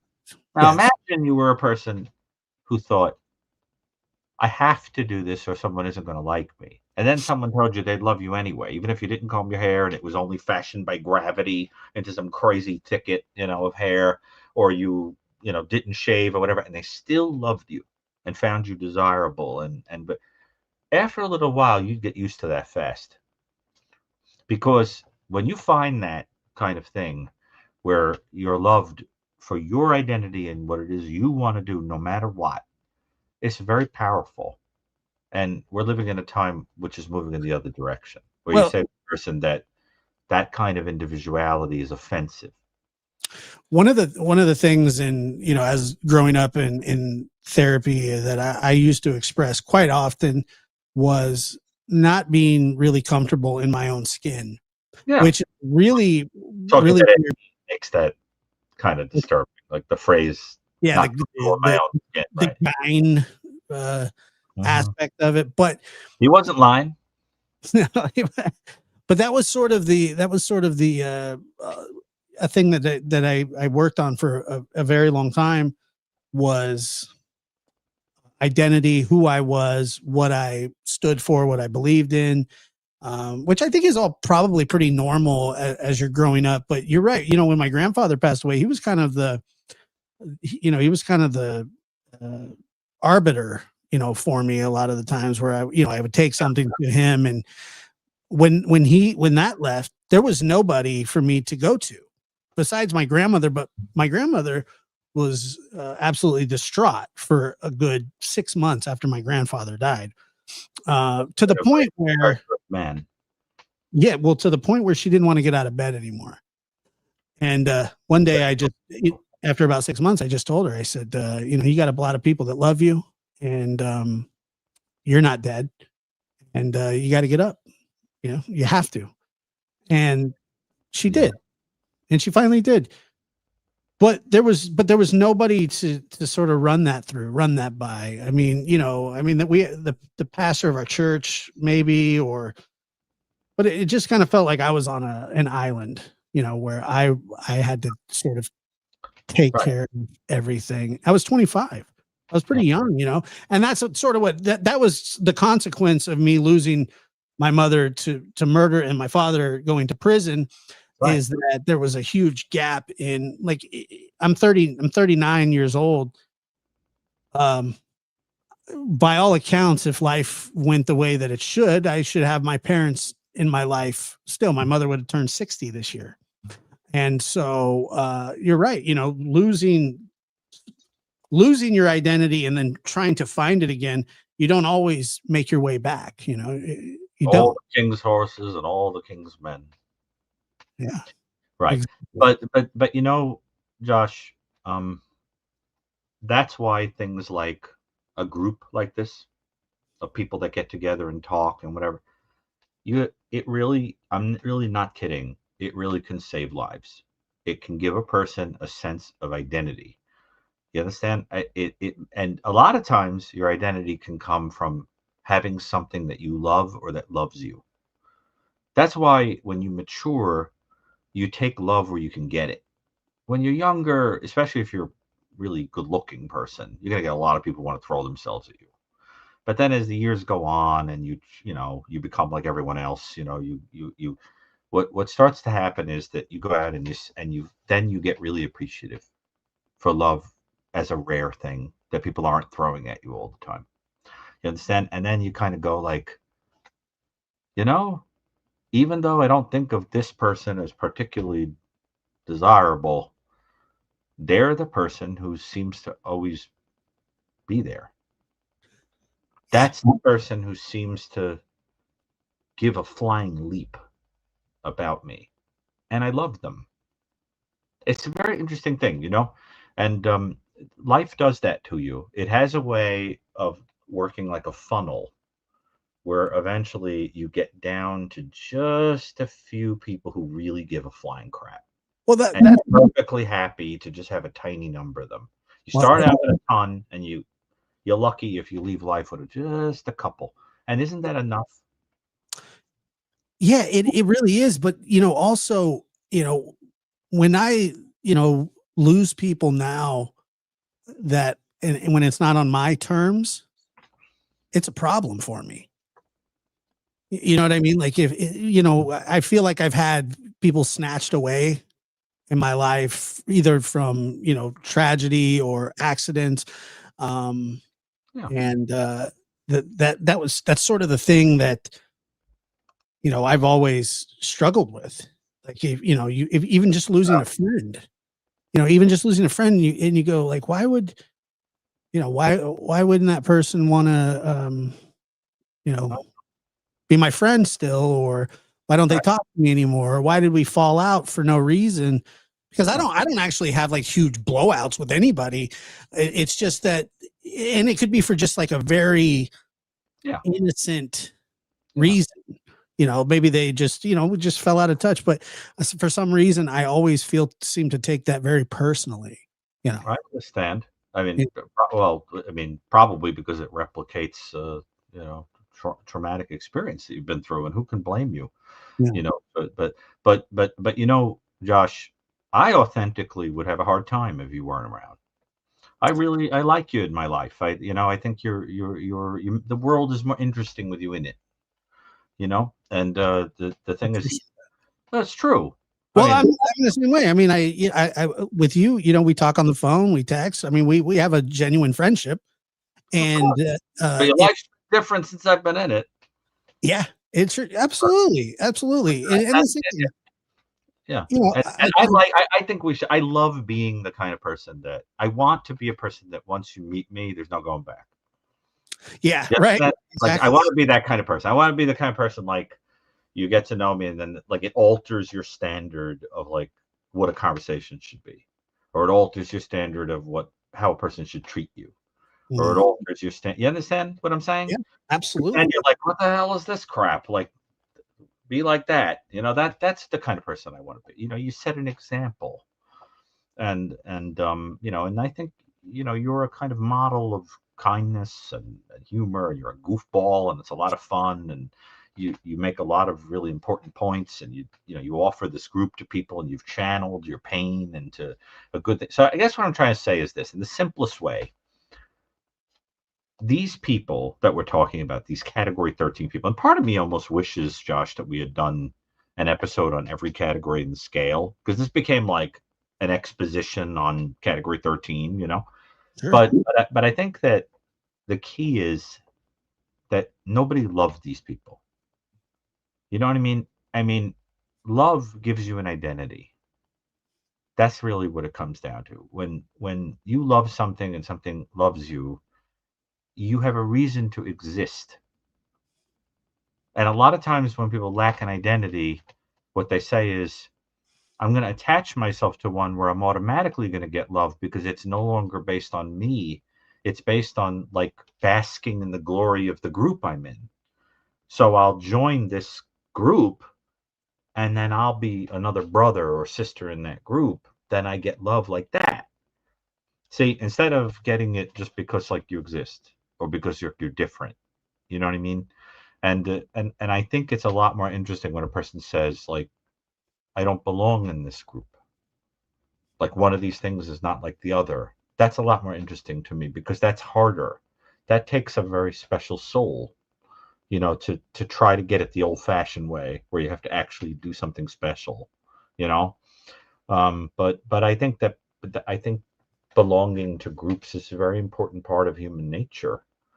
We do it a little too much because then we lose out on all the important stuff that happens in alone time: Sure. prayer, meditation, reflection. You know what I'm saying? Like tolerating silence. That you realize like how our culture is designed to not do that anymore. Hmm. Like sick. I mean, we're like swimming in dopamine, all the time. So now, don't you think even your dogs have that kind of quality of binding you and giving you a sense of purpose and something Oh to yeah, share, absolutely. to Yeah, of love? course. Yeah. Of course. But the thing is, and I mean, I've shared this before, that that dogs have been an important part of my life since I was about. Yeah. I didn't have a dog, for the first 3 years of my life, and then after that, when I went to live with my grandparents, I never did.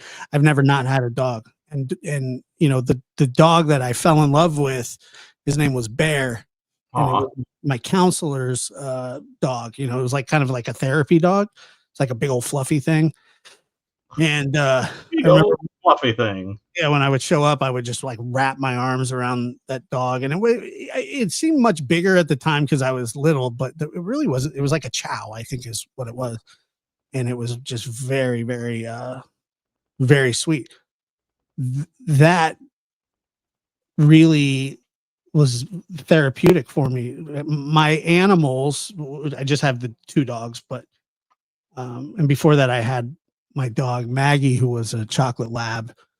Oh, Um, I love She those. was she was our family dog, but she was a rescue, and Uh-huh. she just sort of looked at me just like kind of always. And Macho kind of does this too. Otis is a spoiled brat from 6 weeks old.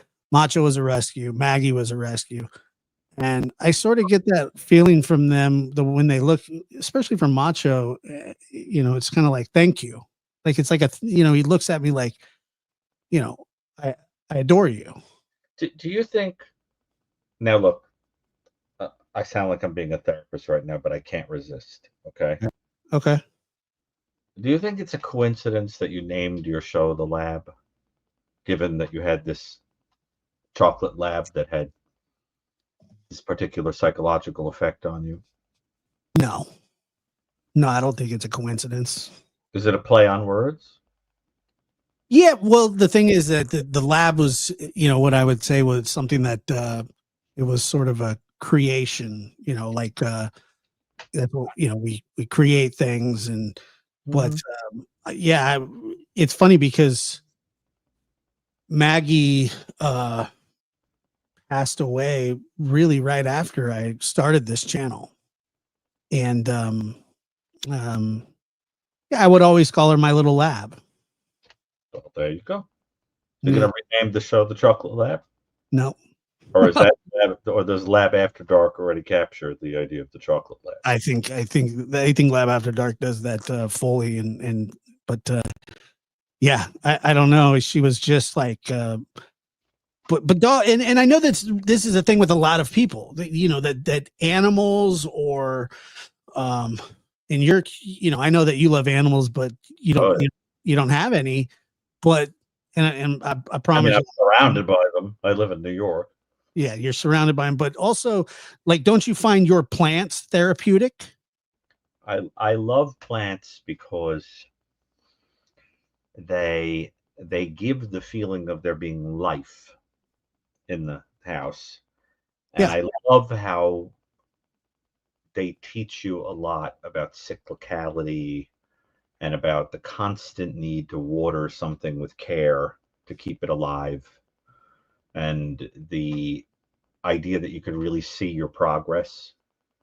Unlike an animal that sort of hits a peak of growth, it sort of keeps growing and changing and expanding. But and I just think that they appeal to my kind of meticulous scientific nature. right. The designs, the symmetries, and I am really, really, I have a really photographic memory, and it drives people crazy. I mean, when I go to plant stores and things, like it just happened to me today. I went into a place that I like to go that sells exotic plants, and the guy was selling a Jacqueline alocasia, which are very beautiful. And I said to him, "This is not a purebred Jacqueline alocasia." And he said, "What are you talking about?" I said, "Well, it has the stem of a Syrian alocasia." And then he looks at me like, "What the hell are you talking about?" And then we looked it up together, and I was right. And then he said, "It should be a lot more money. It's a rare hybrid." I said, "Yep, it should, but I'm buying it for the price that's on it. Thank you very much." Right, And exactly. it's because I remembered the the pattern on the stem from the other plant, so I knew that it was crossbred. But without the knowledge of the. So I'm just saying that kind of thing of having that, it really appeals to me. Now I love animals. I'm crazy about them. I just happen to live somewhere where I'm not allowed Yeah, to have no. them. But I got to tell you, Well, it you drives send me me nuts. animal stuff all the time. You love I know how much you love animals, and I'd love to have a dog. Are you kidding me? the companionship that they give is, I mean, if you truly, there are a lot of people that own animals that should not. And that's one But of the things that they are animals, and I hate when people use the word animal to mean a horrible person, because well, animals never do anything like that. well, that's what I was thinking. I was actually having that conversation the other day.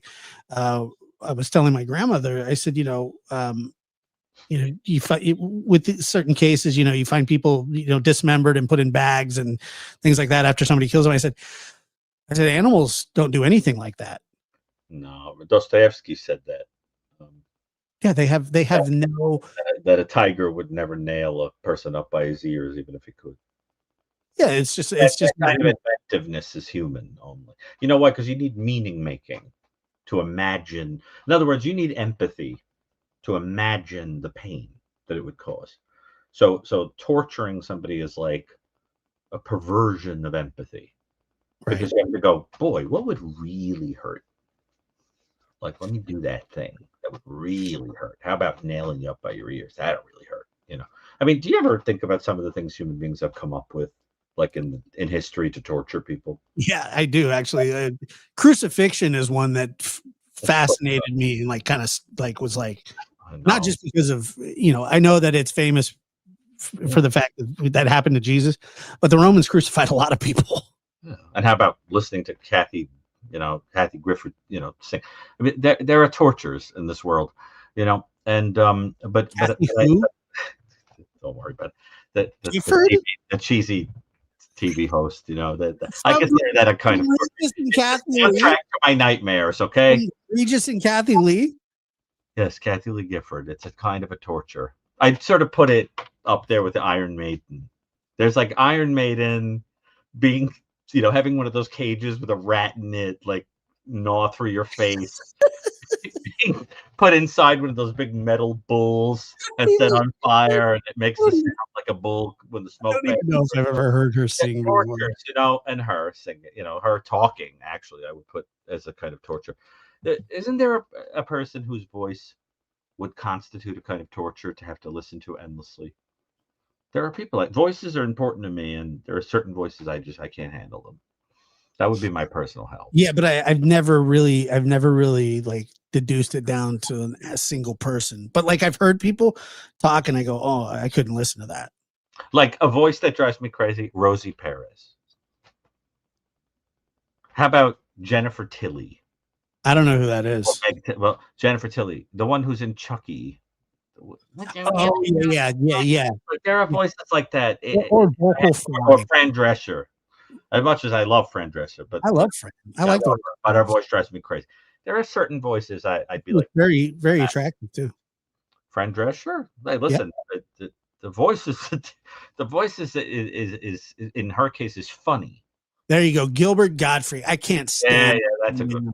Yeah, he reminds me of like the guy that would talk to me on the subway.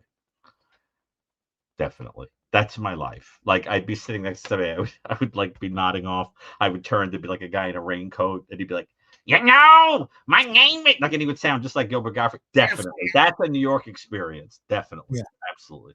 Yeah, Gilbert was rough, but he was very, very popular. But yeah, no, I've absolutely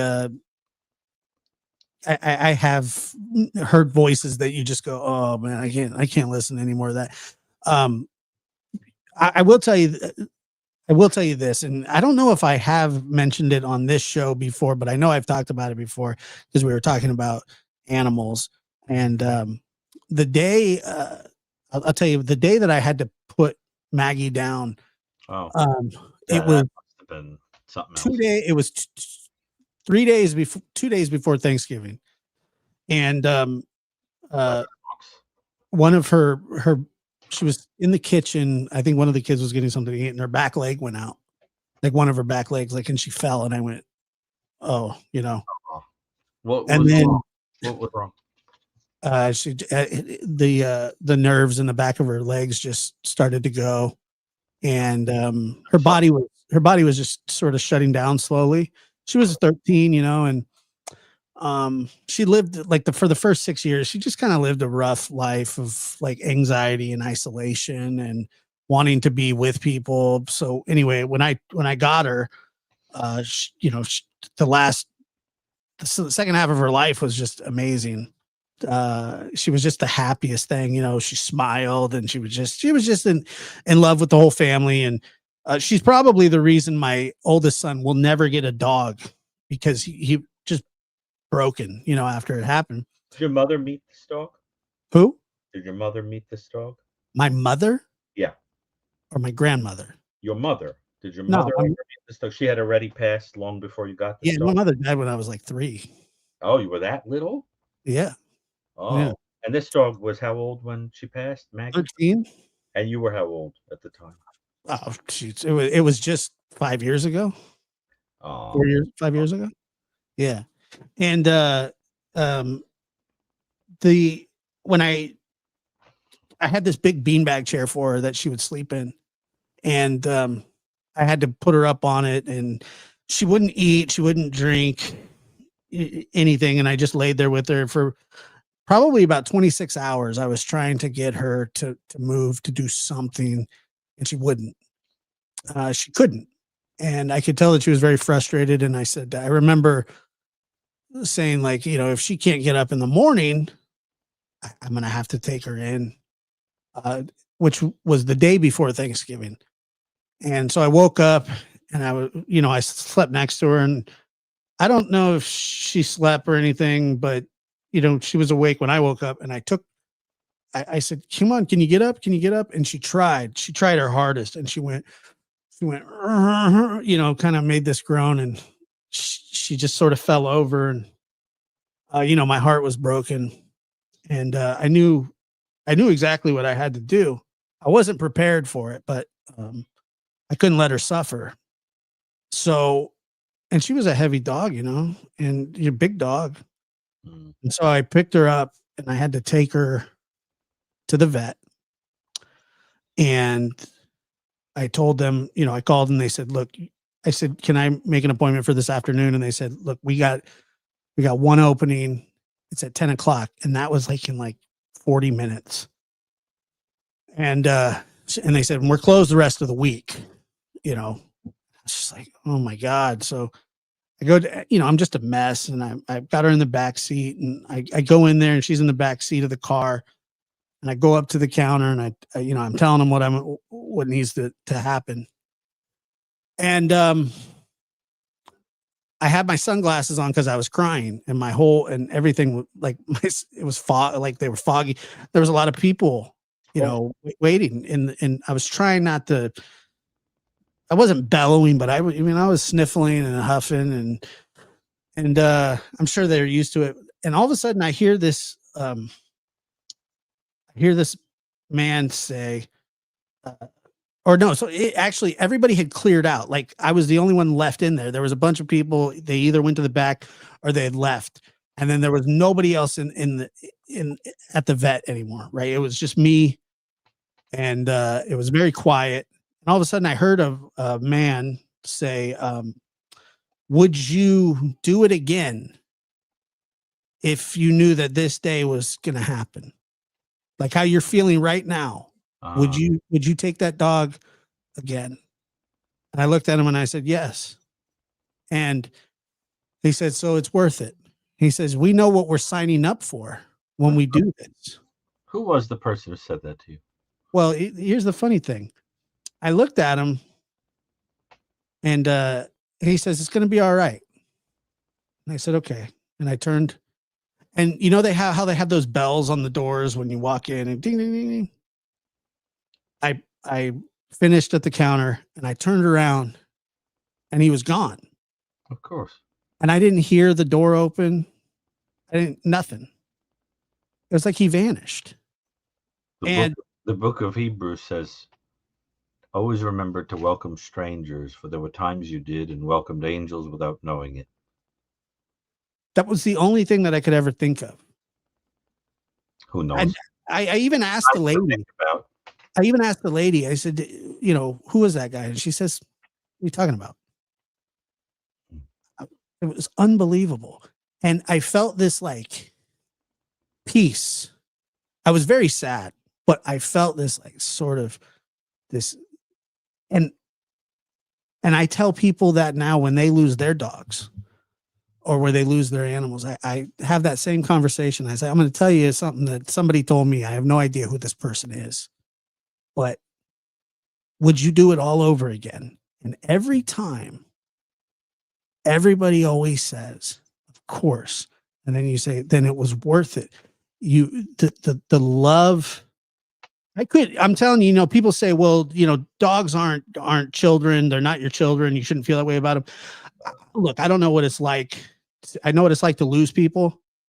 And it was very hard for me to tell the difference in that moment. That's how upset and sad I was, and this stranger, whoever he was, I wouldn't even imagine that somebody would approach me, in that situation, but his words were perfect. Mm-hmm. And, I will never forget that. And I went out in the car.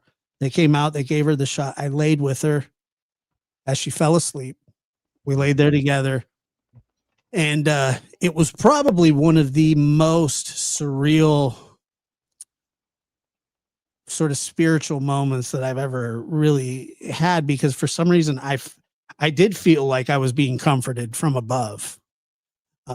Maggie meant a lot to me. And when I say a lot to me, she was with me through a very hard time in my life. And she was always there. She was always there, and she was always attentive and things like that. And I just would never, I'll never forget that experience ever. I'll remember it for the rest of my life. But I think that was probably the closest I ever think that I'll ever come to maybe talking to an angel. I don't know. I don't know. Well, No, the only thing better in life is to be the person, the force that is like Maggie was, or to be the person who is like the angel figure in this story. In other words, to be the one who's there when a person's in crisis, who says everything's going to be okay. You know what I mean? Because you see how you can change a person's entire life with a remark. I mean, just think about it. If this was just an ordinary person, if you take the perspective, this was just some ordinary guy, he didn't have to say that to you, and he affected you forever. yeah.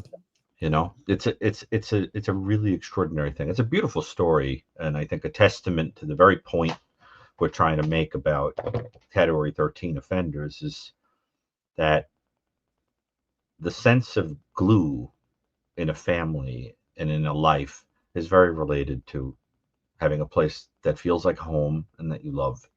Did you ever meet a person that felt like home? Yeah. And Yes. I've been around people that were them being around everything felt very comfortable. Yes. and it's really weird. Like you just you don't know why, but you could tell them anything. Yes. You know that kind of thing. You're People tell me I'm that sometimes, and I'm very uncomfortable with it. why? I don't know. I mean, I don't say that to them, Yeah. but I do feel that I do offer some sort of comfort to people in their time of distress or need. I don't know, because I guess I know what it's like. Yeah.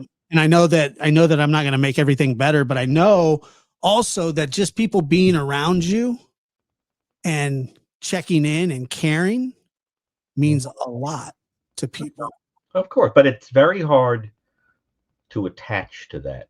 So, like for example, I when people attach to me, it gets very deep. Like I told you, I can't do small talk. It's not possible. Yeah. So what happens with me is if I see some spark in a person that the person is sort of special, there's something about them that's special, they tend to avoid looking at it or letting it happen because it's a lot when it does. So, well, you have to. What I do is I'll say to a person, "You stand out to me. I'd like to get to know you. I'm giving you the passage here, like into this demented museum of my brain, if you'd like it. And I'd like to know what's going on in yours. In the Wonka, it's like letting them into the Wonka factory. Usually pretty private, but there's Oompas, running everything. And what'll happen is almost invariably I won't hear from a person for a long time, long spells of time. And then after a while something happens where they realize that they really need someone to talk to, and then they come.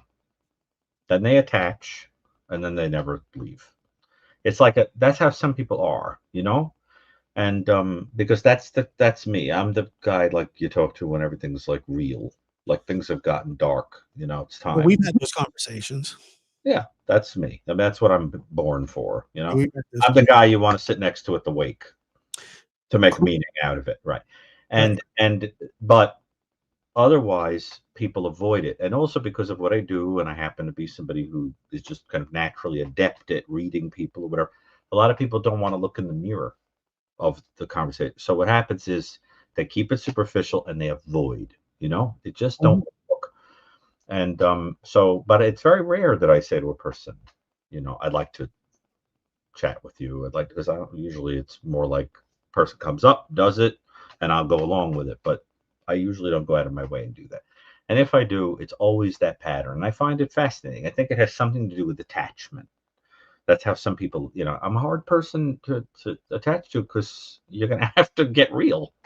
Sure. And that's not for everybody, and you and I do. When we talk privately, it's like, let's just lay it all out. Yeah, we've done it many times. Yeah, but it's great. Yeah, and I think also both of us, we've given each other brutal honesty, which is a huge. Like that time you told me I should walk around with a paper bag over my head. Yeah, yeah. Well, that and mostly that. Yeah, yeah, that was brutally honest, but I think that didn't really happen. But it's hilarious. Yeah, I do think that there is something to be said, because I think that in a way that you have you've experienced a lot of things, and you have also studied human behavior and things like that. And I'm somebody that you've probably studied, like somebody like me, No, that's not true. You don't think so? No, I think of you more as an example of what happens when a person is resilient, when a person has been loved despite other horrible things that have happened, and that they could be spared, that they could go in a good direction. The people that I study are the ones that there's like something in their life that's like a scaffolding, and they lose it and they fall, through the scaffolding down, and then like their mind breaks, or the kind of people that go out and take their darkness out on the world, and that's the kind of character that I deal with, and I remember once a long time ago, I saw something that was, I don't remember where I heard this. I almost think I might have seen it written on a wall or something somewhere, and it said, "Dead birds land on my window every day. Once in a while, one flies away." And I never know what the heck it meant, except that I guess it's a symbol of hope. Like when you think everything's dead. And that's the kind of people I like to be around. I'm interested in people when they're in the darkness and everything feels lost. And then I get to kind of pop up on the scene and say, standing up and pulling yourself out of this is the stuff of heroes and saints. Now get up. See?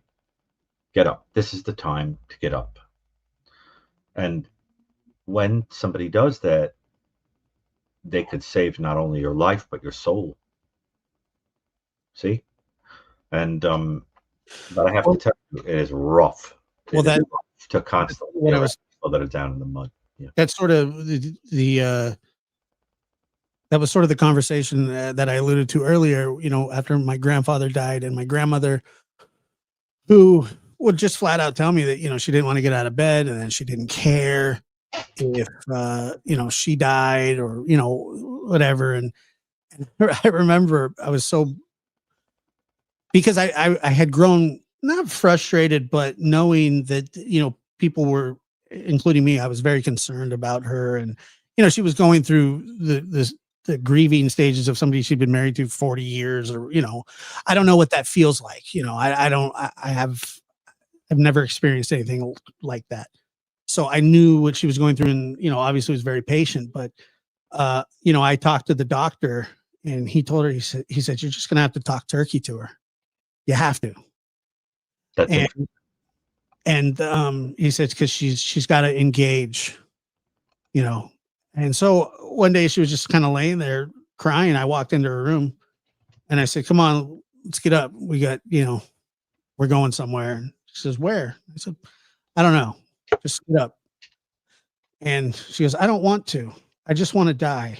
And I said, "Well," I "just talked to the doctor, and he said that you're completely healthy.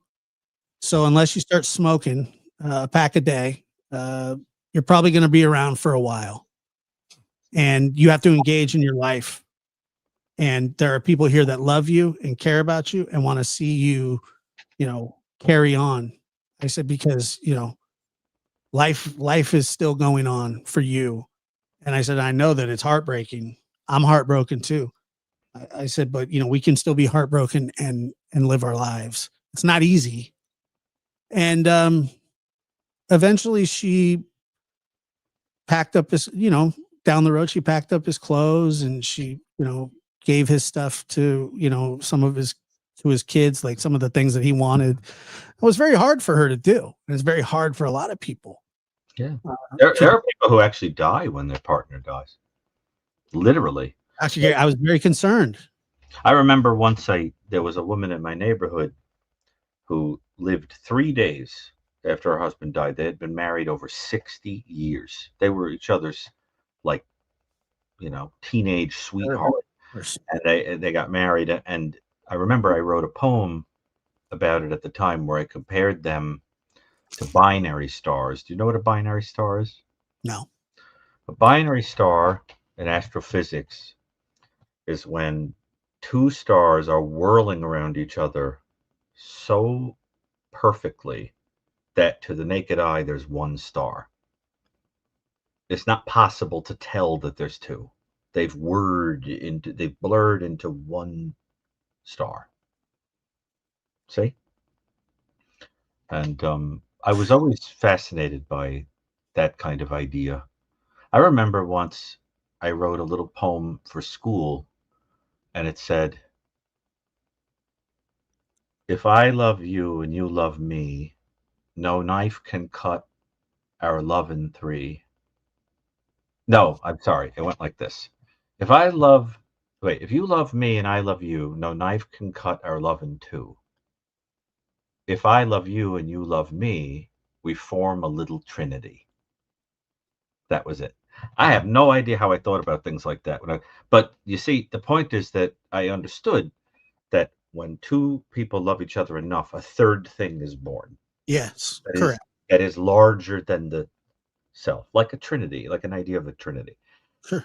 And that's the part that people have a hard time with is the idea that it feels like that thing in the middle died when this person and I are connected. Now you're getting into the topic of grief, which is profound, and in many ways I think about writing a book on that subject because I've experienced it, a great deal of it, actually.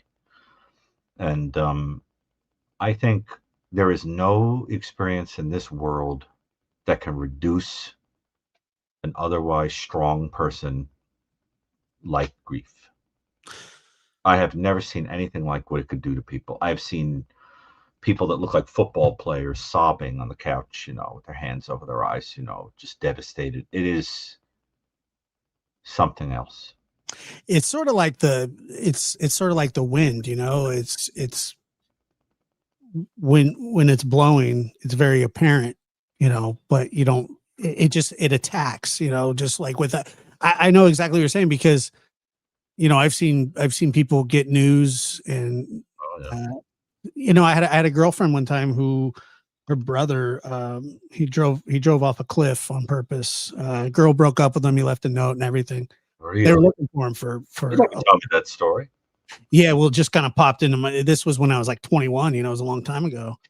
And when I remember everybody was looking for him, and I knew the kid too. Like he had just spent like a week with us through Christmas at my house. And my girlfriend at the time, her name was Heather. And like I said, I was like 21.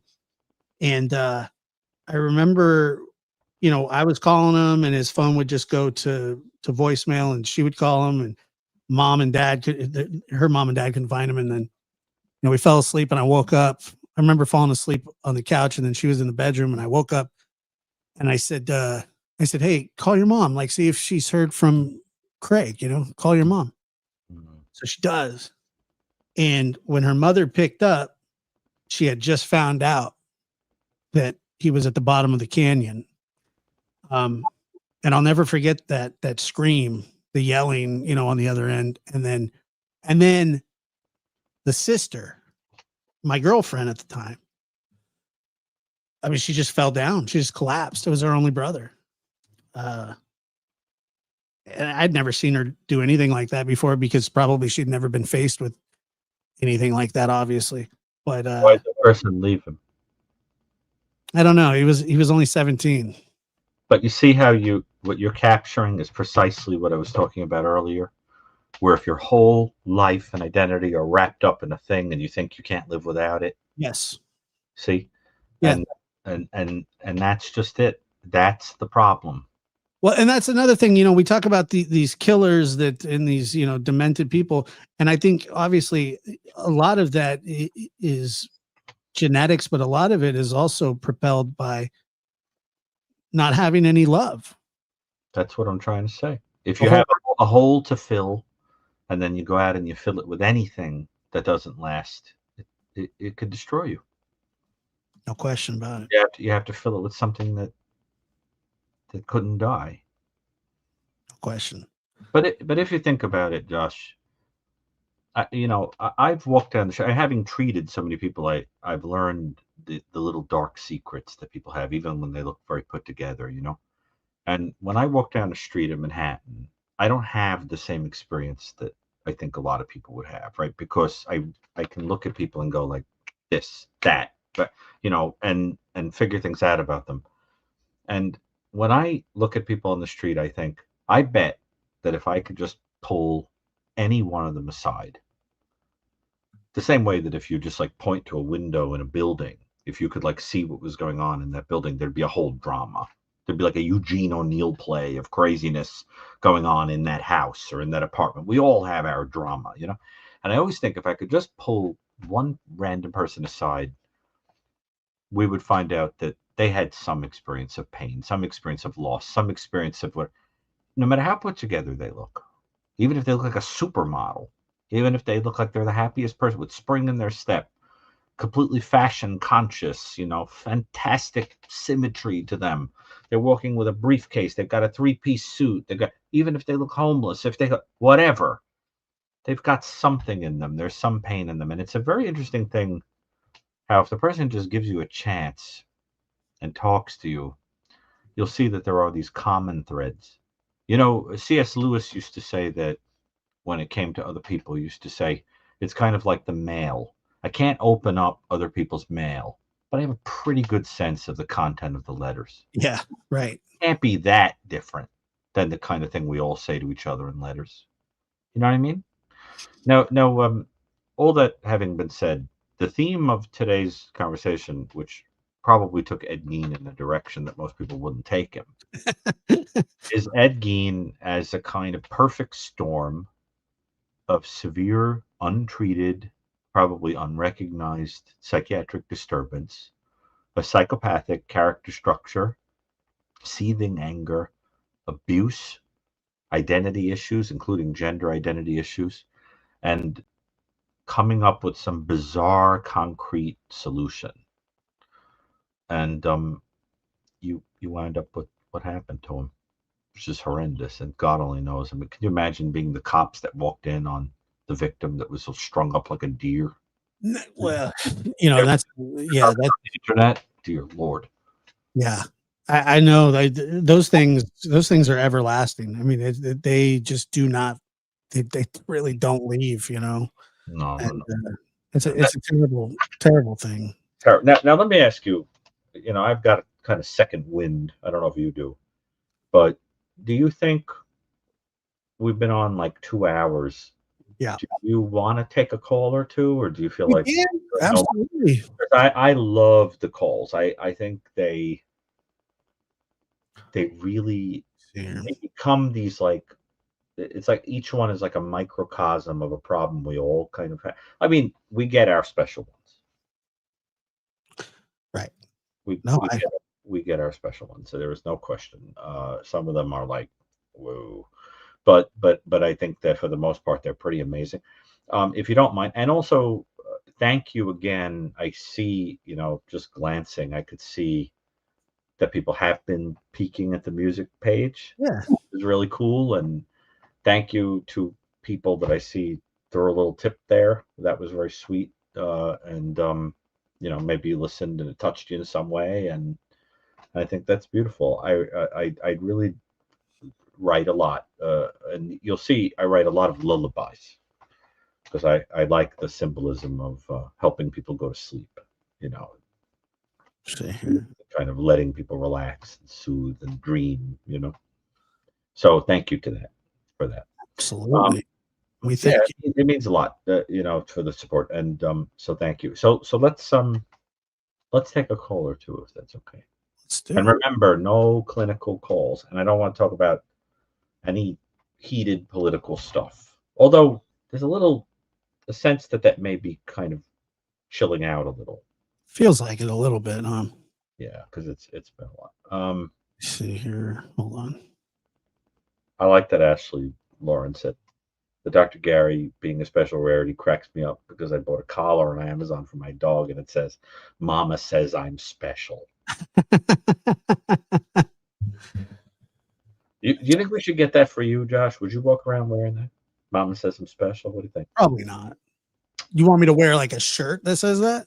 Maybe. Would you wear Oh, that? I'd probably do it. Okay, that's good. All right, let me see here.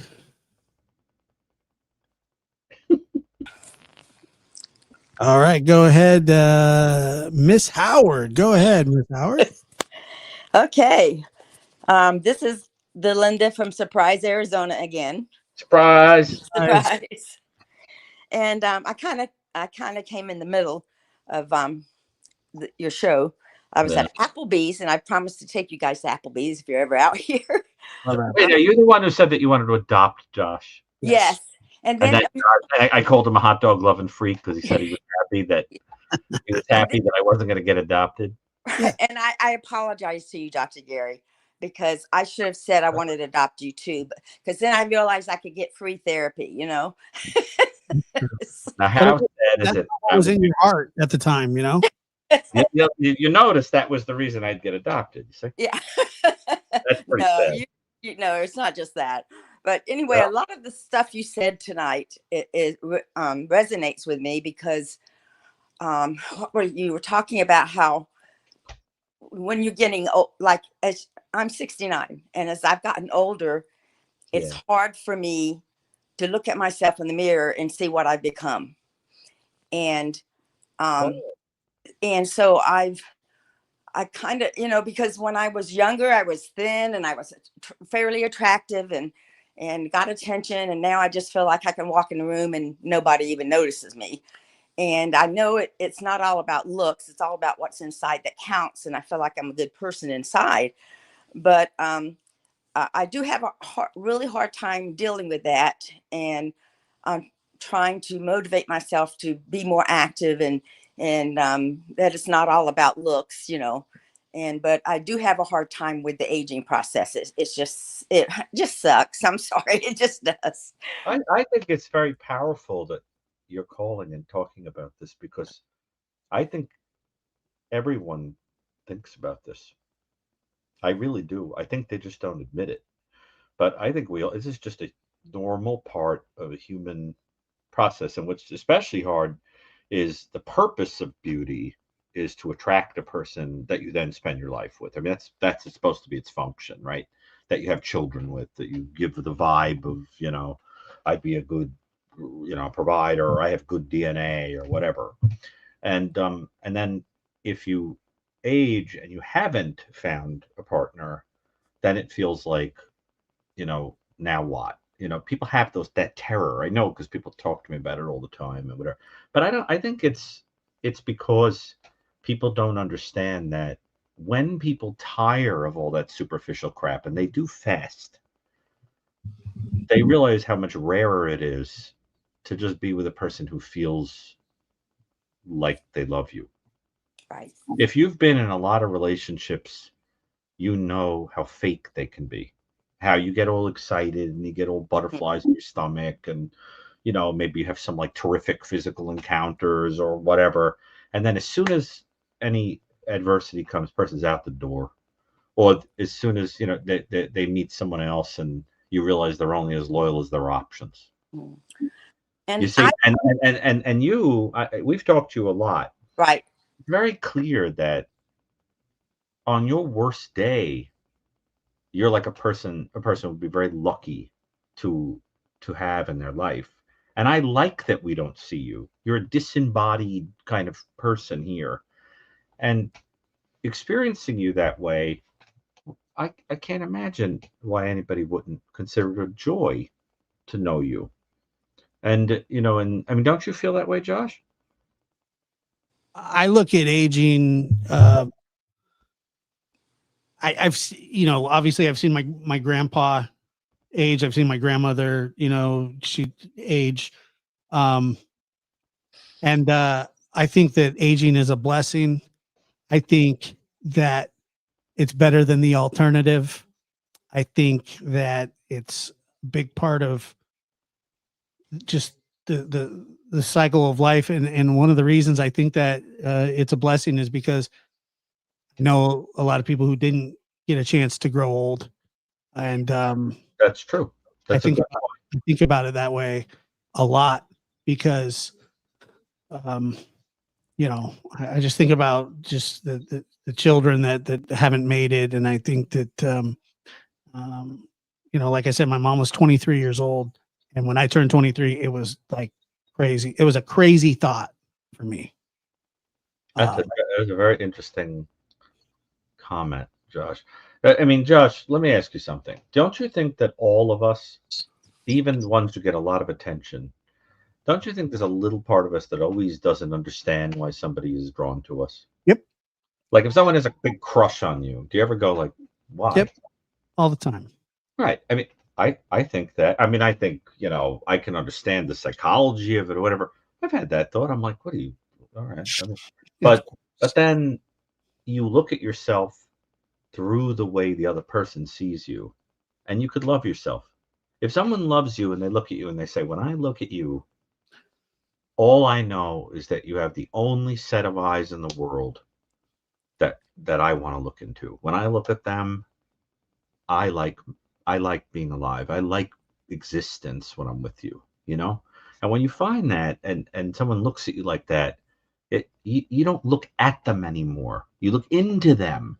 You stop noticing. They can get like warts all over their face, and you still think they're like the way they were the day you first started courting them, because you fall in love with their soul. Yeah, you know what I'm saying? I mean, it's just the way that it happens. And if that isn't how you fall in love and you've never had that experience, you've really missed out. You've really missed out. I mean, have you, surprise, have you ever been loved like that? Yes. And, Dr. Gary, you just hit a nerve because I grew up. I tend to. It's my person. Good job, Dr. Gary. I grew up feeling rejected all my life and never knew what it was like to be loved. And after I divorced my first husband, I met my my soulmate at a high school reunion. We dated in the 8th and 9th grade, and then he got moved out to California, and then I met him at a class reunion, and when we met, it was just like we had never been apart. And he passed away 10 years ago, and I have a hard time living without him, because I know that's what true love is all about. And the attention that he gave me was truly from his heart. And because I've been in so many relationships where it was about what I could give them, not what they could give me. And so I do struggle with that every day, because I miss him every day. And I mean, he would do things like when I would come home from work, he'd come out and it was raining. He'd come out to the car with an umbrella so I wouldn't get wet. He bought new sheets for the bed so I wouldn't sleep on the same sheets that he slept with other women on. Nice. He went next door and prepared me breakfast in bed, and then went next door and picked out wildflowers from the neighbor's yard, and to experience that, and then to have to live without it, has been extremely difficult. But didn't you take into yourself the way that he loved you? Isn't he with you always? Oh yeah, always. But the thing is, I can't put up a picture of him, because it's not that I need a picture of him to remind me he's gone, but don't want to look at what I'm missing, what I don't have anymore. And so it's hard for me even to look at a picture of him because it's just so devastating. And Yeah, but you have to understand, if someone loves you that much, they can't be at peace if you're not. He's going to always be thinking, I need her to be okay. You can't worry about the bed sheets somebody's on and bring them wildflowers and then pass away and stop worrying about them. You're going to worry about them in your eternity. Yeah. You need to be okay so that he can go, see you soon, and you will see him soon. Oh, I believe I will All see. coming in for a landing here. Yeah, no, I believe I will see him again. Right. You understand that kind of love is a preparation for the way we're going to love everybody in heaven. You get a little taste of it with just one person, but one day that's going to be the way you love everyone in heaven. And that's the point. Love is like trying on a coat. And when it fits just right, you're ready. And then you go and you get it all in one pop. So what I'm saying to you is you got a little taste of heaven. And isn't it a beautiful feeling? Oh yeah. Of that place where no matter what, you're loved. Now you have to go out and you have to be that for someone. You take the example and you pay it forward. You know what I mean? You go out and you buy someone wildflowers. And it seems to me that you do. I do that. In fact, I rent a room in a home, and when the two of the people, the couple that I rent the home from are very nice. And when I know that she's having a bad day, I will go out and buy flowers and bring them to her. There you go. I do that quite often. Yeah, I think that's extremely beautiful. Well, I do. I tell myself I'm going to do at least one good deed a day. It doesn't, whether it's just letting someone cut in front of me in traffic or whatever. I can, or if I'm at the grocery store somewhere and I see somebody wearing something that looks really cool, I'll tell them that's really nice what you're wearing. I really like it, because I feel like it's important, because I never got compliments when I was younger, and I know it's really important to have those things so that people feel better about themselves. And it's just like the relationship you said you have with Josh, and how him being in your world is makes your world so much better. And that's what I want to be to people. I want to, when I walk away from them, that they feel positive energy. Beautiful. But you see, you have to remember, people who've been hurt have a tendency to generalize their hurt. So what happens is they're hurt by a person or a group of people, but then they feel that they've been hurt by life itself, by God himself.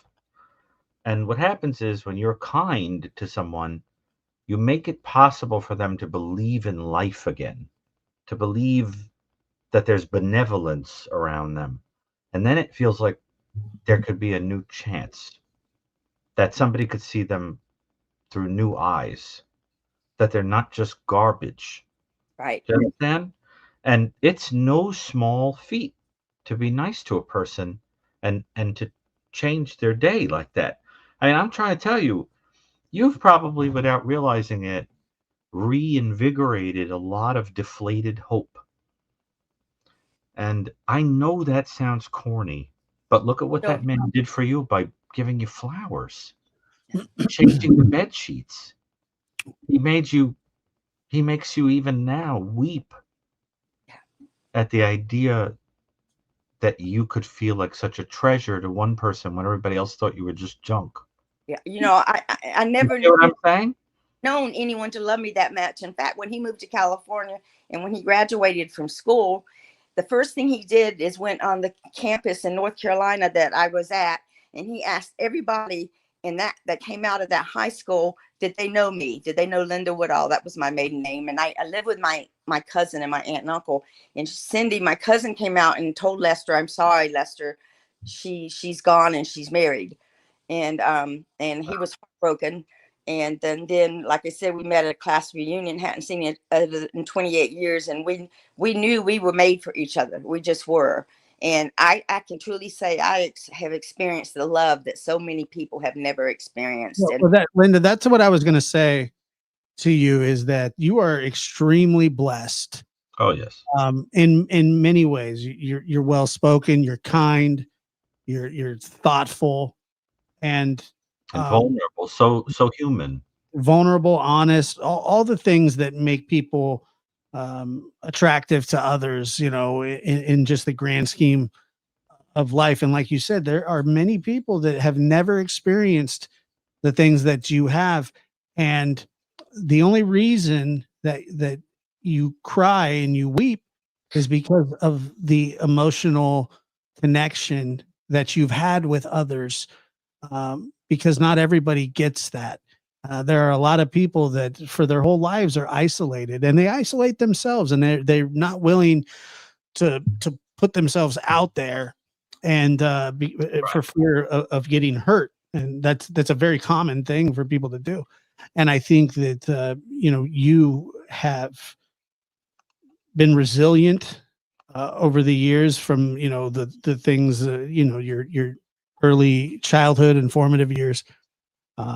But you are a blessed person, whether you think that in the moment or not. Sometimes we do kind of go, feeling bad for ourselves, which is human nature. But it's sort of the old saying, you can't see the forest for the trees. I mean, you've lived this incredible life, and you've had incredible connections with people.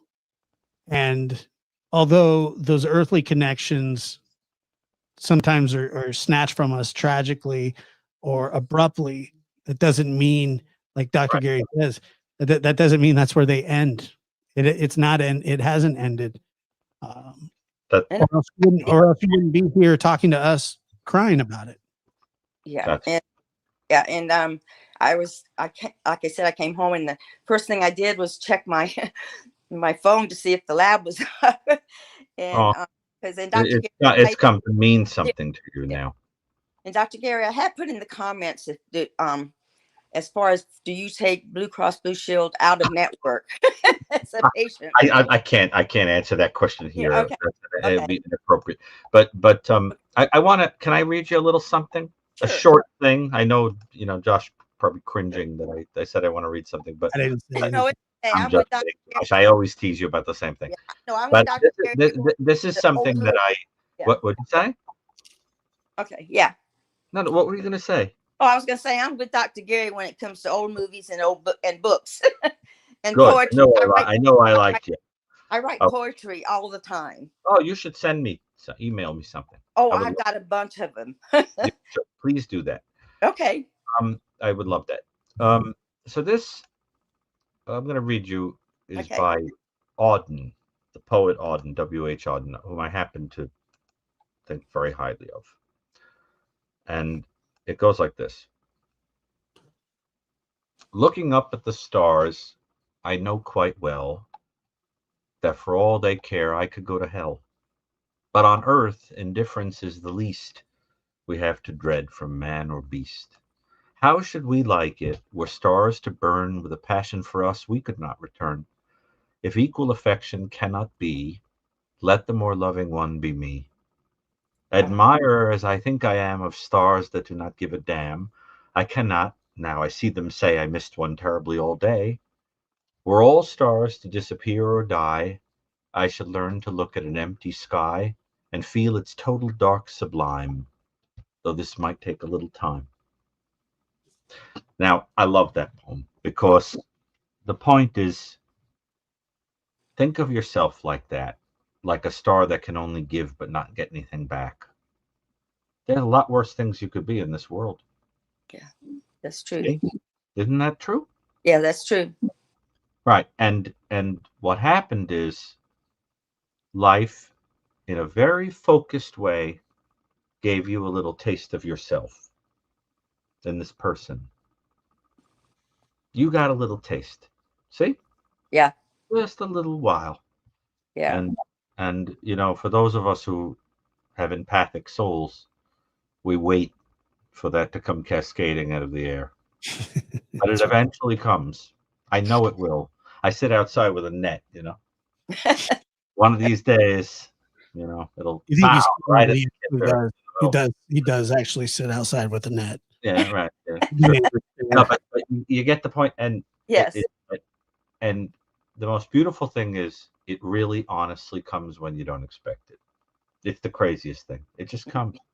One day you're out in the world having your same boring day you always have, and boom, pew, comes like a meteor into your life. And your life's different. That's how it goes. Isn't that great? Yes, it is. And don't be shocked if it happens to you again, because you talk about yourself like you're like Mum Ra. You're 69 years old. You're not 100.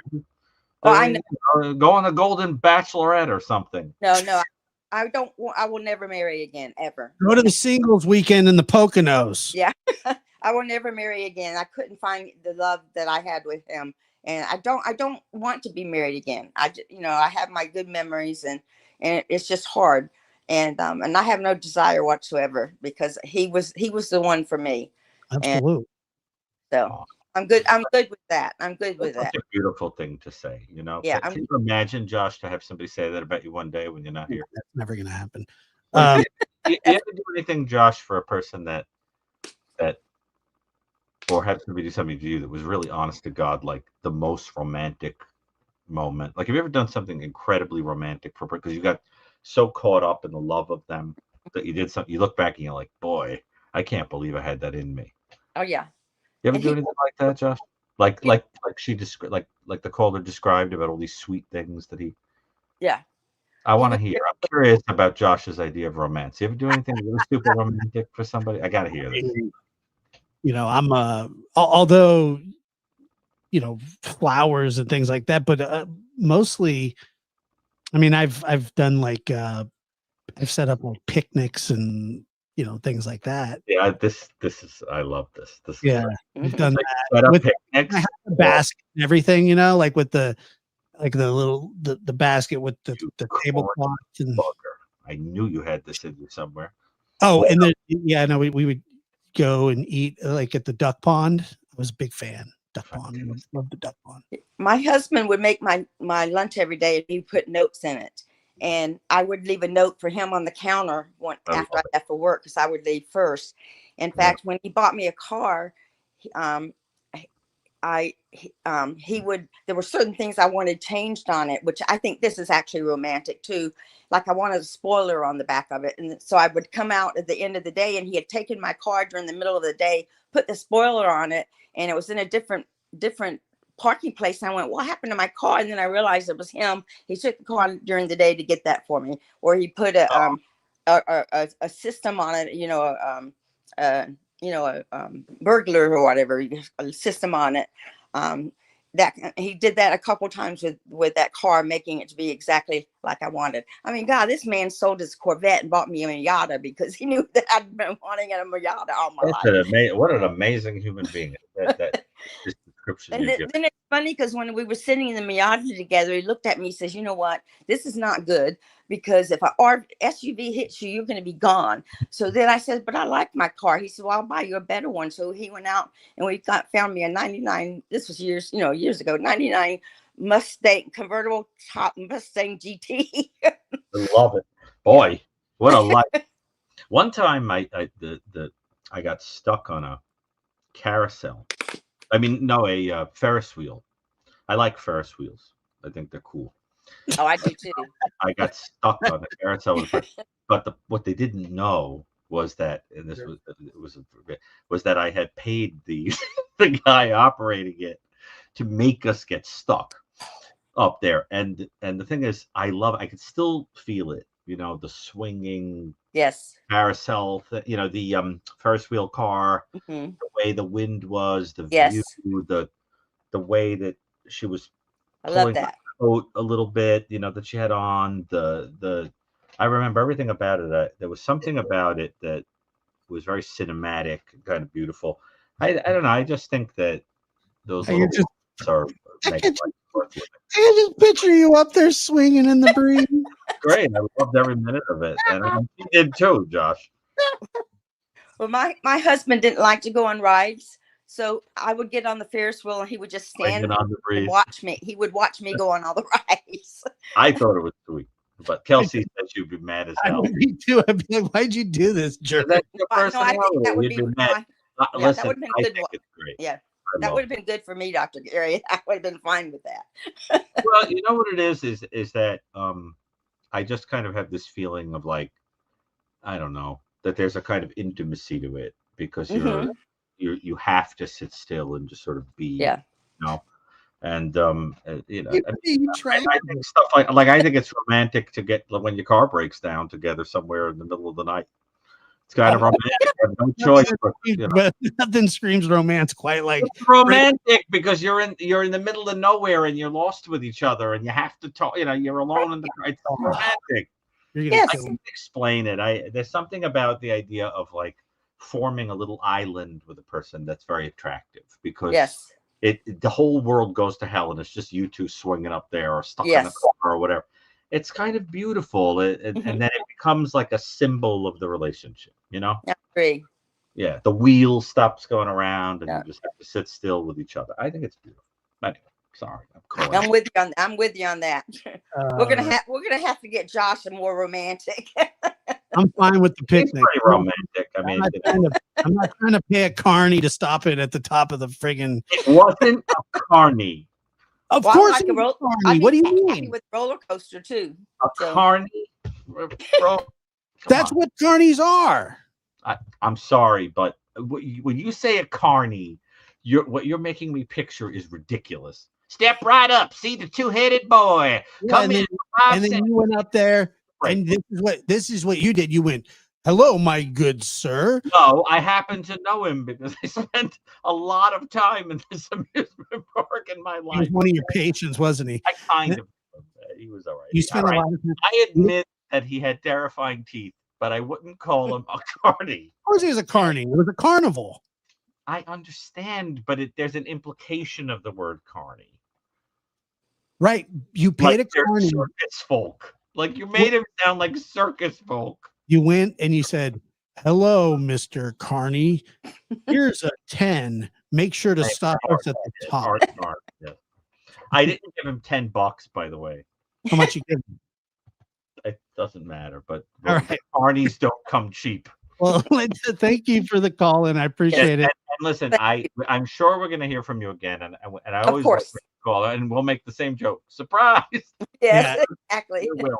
All right, I think we can handle one more call, Josh. Yeah, we could do that definitely. Do we have anybody? We have two more. Let's do the two more people that are waiting. That sounds good.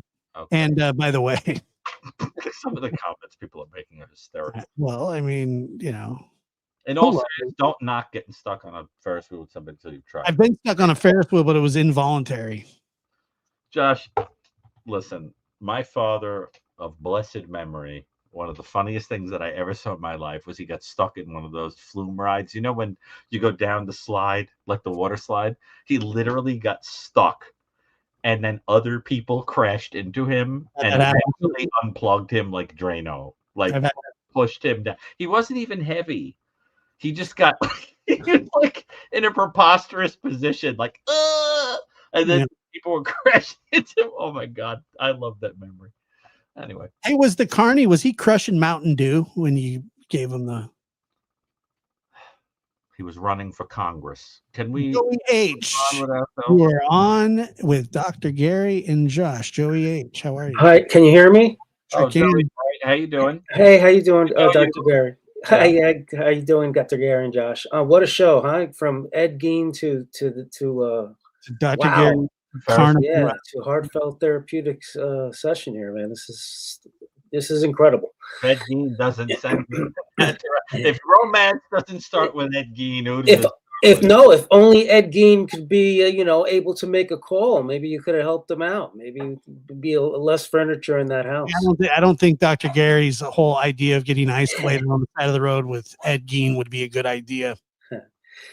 All right, so there's more than one way to skin a cat. So, good news, Dr. Gary. I finished your book, and I took notes. I want to tonight give my impressions from the notes I took, and then Josh, I only ask that after I give my impressions if I could ask a question, because Yeah, go ahead. Dr. Gary will probably want to respond. So here I go. So I was just trying to speed it up. I did like a page or two. Firstly, because you said you're a cinephile, I'm a filmmaker, so I want to recommend that if you could write these books down, or two movies I recommend. And last time I recommended Josh Morning Sun. For you, Dr. Gary, there's a documentary that was made in the '70s called "The Killing of America," Yeah, I know and it. it's an incredible survey of it reminded me. It's almost like a companion piece for your book. Yeah. And another film is called Benny's Video, by Michael Haneke, and I've it's heard it's about a teenager. Quick synopsis: it's a teenager whose father works at a slaughterhouse. The teen is basically an adolescent psychopath, and he kills a girl just to see what it would be like. The parents cover up the crime. They take him on vacation, and at the end of the movie, he sets his parents up for an arrest. So it goes right into like an episode of the Brady Bunch. it's evil. Okay, so here's my impressions of that. I took the notes, and these are just notes that I jotted down. First of all, interesting ranking and grading system of evil. I wonder if and when these rankings would ever change over time, as the DSM did, and continues to. Also, I loved your inclusion of the duty to warn law regarding Potter. Oh yeah. Your book reminds us that in Scandinavia, there's generally no serial killing, except for one or two, I think you mentioned. But I thought we have to remember also that the interesting black metal scene of the '90s, where there was these suicides, murders by a group of almost like a group think with the rock band, that those black metal bands that were burning churches and murdering each other and committing suicide in Scandinavia. It's quite unique. Loved you know what else I really loved about the book that's scattered, and I wonder if it came from you or Stone, which is the humor. There's scattered humor in your book. Example, like there's a line that says heaven and that other place, implying hell, but hell is never mentioned, which is interesting. That's Michael Stone's joke. Oh, really? Oh, interesting. I made a play on words in there. Interesting. No one seems to ever catch. Lady Justice, blindfolded and guided by a blank paycheck. That was a good one. Yeah, that's another. That's a Michaelism. There was one part where I was talking about Pennywise, because we were talking about how he was sort of vaguely based on John Wayne Gacy, and I said that Pennywise disguised himself as a disarming clown. Yeah. And no one ever seems to catch the pun, because Pennywise took the kid's arm off. Yeah. That he was disarming, literally. Oh, that was good. That was good. Yeah, wordplay is awesome. I find wordplay delicious. Okay, so let me get through these notes. So, very, very interesting. I like that. Let me get through these notes. No, just because I got a lot of notes, and I want to hear your response. Like, shut up, bro. Okay, all right. Very interesting about the pill tampering methods of evil, and how Johnson & Johnson, the company, initiated pill safety precautions because of that. That's fascinating. Another interesting thing is about the state of Colorado's death penalty, that it contains two phases, and that a second phase incorporates 3 judges who basically have to unanimously make a decision on whether the death penalty is applied or not. Fascinating. The inclusion of Harry Carrigan, I thought that was really wild, because I don't know if you know this, but Harry Carrigan indirectly was responsible for the impact statement, and I'll tell you why. He murdered a young girl in Washington State, the daughter of someone named Mary Miller. And Mary Miller she became a pioneer of victims' rights, and they created an organization called Family and Friends of victims of violent crimes in Seattle. Mhm. It actually started because of the Bundy killings, but anyway, she was a pioneer of the and she helped create the victim impact statement law.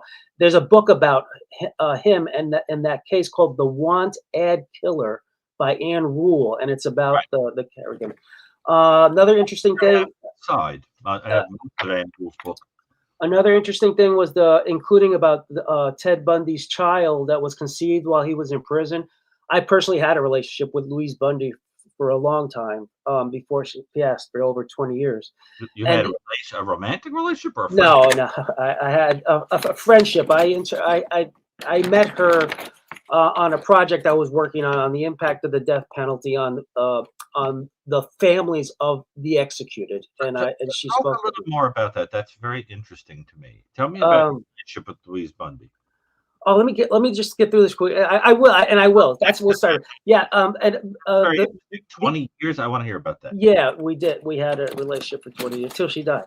But here's the irony about that, which is fascinating, is what you say in the book is about that he had the child with the conjugal visit, Right. and it was a daughter he had named Rosa. Mhm. And the great irony is, Louise had denied the Ted at birth, right, when she put him in the orphan in the home for unwed mothers, and she ended up denying her granddaughter, his daughter, after he made those confessions, and I'll explain that afterwards. I thought it was interesting how you had the school shooters and how you linked the hate with assault weapons. That was wild how you did that. Another book I recommend regarding assault weapons is called Hands Off My Gun: Defeating the Plot to Disarm America by Dana Lash. Mhm. I'm almost finished. Because you know what? I'll just go for the whammy, which is the whammy for me. I know for you it would be Louise, but for me the whammy was chapter 14. I didn't see that coming. I'm reading this book about all these serial violent murders and these crimes, and you both skillfully dealt with both genders. But you guys tackled custody battles Yeah. and family court, and that blew me away because that is such a harbinger of evil. And what I wanted to hear about, because and it's not spoken about often, is as these family court lawyers who, you know, they develop these relationships, and you guys do bring up the relationships with expert witnesses, with custody therapists, with CPS caseworkers. But these family court, they're very embedded. It's very incestuous, these family courts. And it's more recently, I think within the past 10 years, they're using this new thing called controlled calls. So when when they're trying to really get a parent and put a false allegation, they're starting to use scripted controlled calls to have the parent lose custody, and basically have someone lie on a script to entrap somebody by saying whatever they say. And they're trying to create. My understanding is they're trying to stop it legally, because it's almost like violating a certain different rendition of Miranda law, because the person is getting a phone call by someone who's basically it's an entrapment set up with a script. And so anyway, I thought that was really I congratulate you for having a chapter on We tried family to court and cover custody. all kinds of modern, Yeah, contemporary kind of darkness that happens, and yeah. the book really is Wait, like one last thing. My summary. I'm going to shut up and I'm going to hear you out. My summary. I did this little creative summary. In summary, one leaves the experience of reading your book awarded with a master's degree of indifference to serial murder and sadistic killings, to dangerous liars and unbelievable crimes. One unfortunately departs the book desensitized to this survey of factual human horror, that's an which is interesting. exactly what all perpetrators of evil probably should feel like deep inside. All right, go ahead. Well, actually, that's a very interesting. So let me ask you something. If you were to post that review on Amazon or something, is it a good review or a negative review? No, it's a good review. No, it's a glowing review. Glowing. Well, that's an interest. Well, but it's interesting because it's as if what you're saying is that it's by design to kind of numb you out and kind of become a microcosm of what happens in society and in individuals, and I think that's intriguing.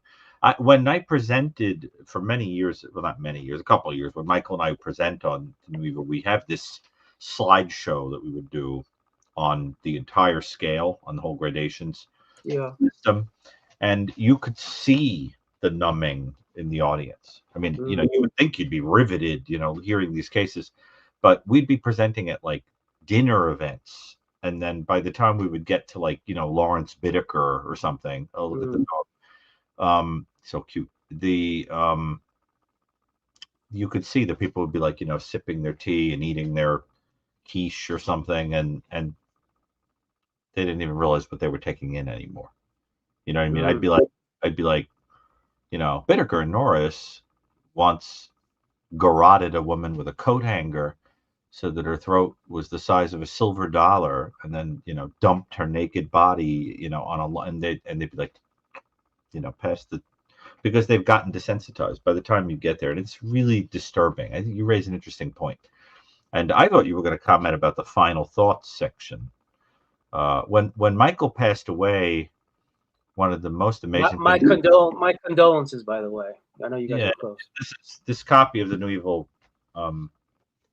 special to me because we both signed it. We had prepared it to give to someone, and I think we signed this for Barnes and Noble actually. And if you could see it, you probably can. I can. Yeah, I saw it. It's blurred, but I saw that one.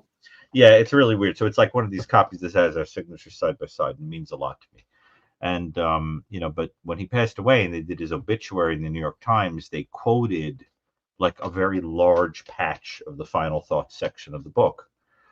And I wrote that actually. Michael sort of looked it over and okayed it. But yeah, it was really hard to lose Michael. I have to admit, he was a totally unique human being. You're carrying the torch. I try, but it's hard. You really, with that guy, you were really standing on the shoulders of of a kind of genius. If you achieved anything, it was only because you were standing on his shoulders. I'm so distracted by the dog. The dog is like, I don't know. Josh looks like he's stuck at the top of a Ferris wheel with the dog. Trying to be picked up. And Gary, you realize that autism was all over the place with Sandy Hook, with the Virginia Tech shooter, with Elliot Rodger, and what the great irony is, we've spoken before on the show, right, about Koberger and the autism. So it's interesting. Says that people are asking Josh about the YouTube channel, so you may want to squeeze that back in there for people that are new, coming in late, if you don't mind, because I think it's nice that people are interested in that. But I just think it's important to emphasize that autism is very, very, very rarely associated with violence. It can happen, and when it does, it adds a certain layer of, a difference to the nature of the violence, but it is extremely rare. That is a population that all of a sudden is finding itself being picked on, which is bothering me a very great deal. I mean, talk about a group that has never done anything to hurt anybody, but they're being picked on, and in a way that has a kind of almost, I don't know, kind of creepiness to it. It's almost like I don't like the idea of blaming mothers for taking Tylenol. I mean, do you realize how dangerous it is for someone not to take Tylenol if they have a fever when they're pregnant? I mean, it's like, I mean, this stuff is just really bothers me. So, but look for evidence before you go making, decision. That the evidence is not strong about that Tylenol thing. But that's a population that my heart really goes out, because I don't get why anybody would need to ostracize that group. Autistic individuals are among the most fantastic, interesting, unique often brilliant people that I've ever known. And neurodivergence. I mean, why would anybody have a problem with people that are neurodivergent? Do they want to be in the middle of the curve of like the way brains operate? Have you ever seen normal people? They're hideous. Like completely normal people, they're terrifying. Right? Gary, what would be your thoughts? There's one person that wasn't in the book, and I'm curious because we've spoken about the social media stuff that I said I wish there was something in the DSM-5 on that. And I want to hear your thoughts about the Michelle Carter case in Connecticut, the girl who used the text messages to encourage her boyfriend, I think his name was Conrad Roy, to commit suicide in his car. And would you classify that as evil? Would you put that on certainly a new evil? Of course, because remember, I told you, the evil, the way we're talking about it, is the reaction that you have hearing about it. Does it send you groping for a word that goes beyond just normal human behavior because it's so beyond what you would do as a human? See, and that's the thing. I think it has the characteristics of evil because the way we think about it, because it's wildly unnecessary, over the top cruelty, and anyone across time and space would think that it was evil, and it's bewildering and confusing how a human being could do it. See, it has the characteristics we talk about. And of course, it also has the characteristics of the second half of the book in that there's a new technology involved. There's a new technology that is being abused in a terrible way. But I think that case is awful. And it's a very good example, not just of evil, but of new evil. Because you couldn't, obviously, before the technology texting could never even happen. But I'm glad that people are happy that I'm speaking in defense of the autistic population, because I don't understand picking on that group.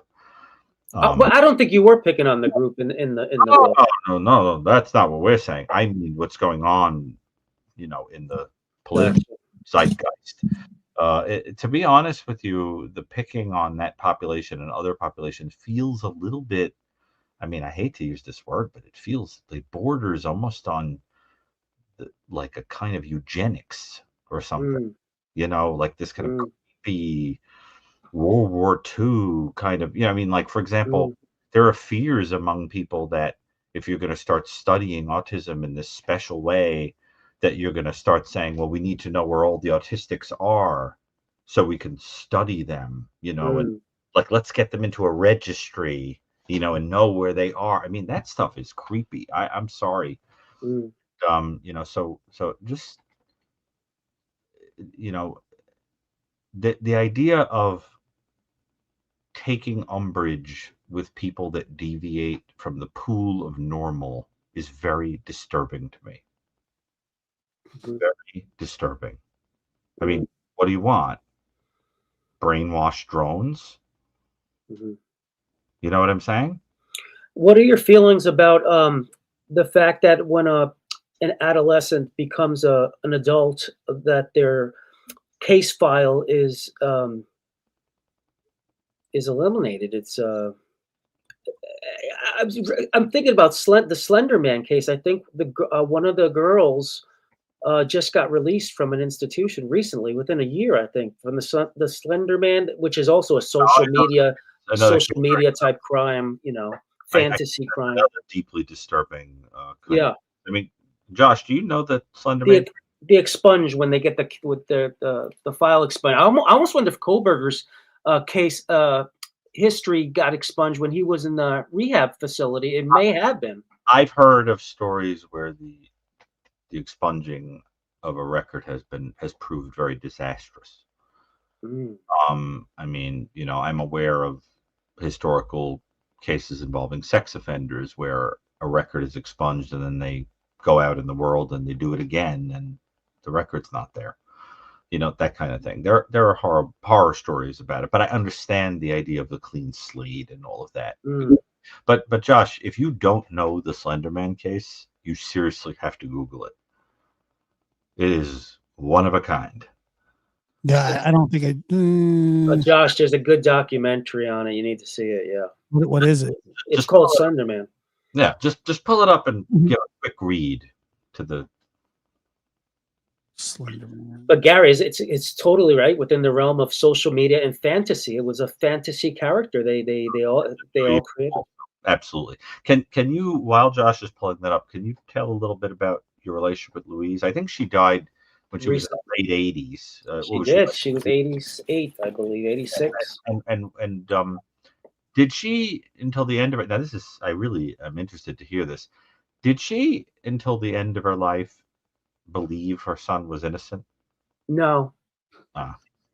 So let me tell you a little bit. No, she loved her son, and she could not speak about him without a tear coming down her eye, as at the same time wanting everybody in the world to stop thinking about him, talking about him. It was I had met her in 2004, and I was doing a thesis project across the United States on the how the effects of the death penalty on the families of the executed. And I had just written a letter to her, and various other people, interviewed all kinds of very interesting people, and then she responded, and she invited me to her house, and I was there with Johnny, with the step Johnny Bundy and her on the porch at the house, and we talked. Wow. She told me I was the only person that she'd ever spoken to since he was killed. And she told me everything. When he was executed that night, you know what was interesting about her story, and the neighborhood, the block they lived on protected them. She went into a neighbor's because the media had tents pitched out and vans outside the house. So what she did is she stayed over a neighbor's house, and also she was very involved in the church. And she never spoke to anyone or did interviews after he was killed. I think she did one magazine interview. I asked her, why did you not change your last name? Because till her dying day, she could not even go to the local grocery store, Safeway, without being harassed. But she refused to remove her last name. She was very adamant about that. People mistake her for being. She was a very kind person, but she was very much a matriarch. She was very much the head of the household there, and she looked just like him. They talk about his eyes. I mean, talking to her was like looking at his face. It was crazy. She had the most beautiful blue eyes I've ever seen in my life. Did she ever explain to you what the logic was of keeping from him that his supposed No. his mother, because that had a massive effect on the guy psychologically. No, but she talked about the baby, and what happened was, I think it was for her own manner of her in order for her to keep moving forward, and have it. She was so resilient, right? She had a very close relationship with her name was Carol Boone, and Carol Boone married him, and in prison, and they had the daughter. And when he made the confessions, she got outraged, and she cut the family off, and she took off. So supposedly she passed away in a nursing home. The daughter supposedly lives in France now. I spoke with the FBI guy. The Bill Hagmeyer was the guy he made the confessions to, and he was left with the responsibility of giving Rosa a handwritten letter Ted had given him when she turned 18. But what happened was, so after I met with them and stuff, she would start writing me letters. She used the old typewriter and would write me letters. And I think she saw me as this young guy going to college, writing this prop paper. And she would give me all this advice, if you ever have children, make sure you start a college savings account and da da da da. And then, we had a very nice relationship. But anyway, yeah. So she denied. The denial. She looked at me at one point one day, and she says, "You know, Joey, how could that even be his daughter?" This is after she had a developed relationship with her granddaughter prior to Carol leaving. Joey, how could that even have been his daughter? He was in prison. There's no way that was his daughter. And then she just stared at me, and it was almost like she wanted to see whether I believed that or not, because she knew it was not true. But that said, she was. They were both really good people. They were very good people. Johnny was something else. All he ever wanted to talk about is how he was in the Boy Scouts, and he would take him on Boy Scout trips. That's all he ever talked about. The Boy Scout trips he would take him out on. She loved her son. She would tear about him, but she didn't want the public to be thinking about him anymore. And she would talk about him in the third like almost like in the third person. Well, I hope that you maybe wind up making a film about this fascinating relationship that you had with. Yeah, I I don't know. I mean, do you just feel like there's something kind of private and sacred about the connection? There's someone named Kathy Scott that's writing a book, and that's in the book. I guess it's going to be coming out next year, and that's good. That relationship will be in the book, but I know I would not want to do anything like that. A film, I wouldn't want to exploit her like that, and I never. Yeah. Besides having photographs, I do have photographs with them and stuff, but I never recorded them. I'd never wanted to anything like that. That's very interesting, because it sounds like how do I say this, that she had so much taken from her, Mm-hmm.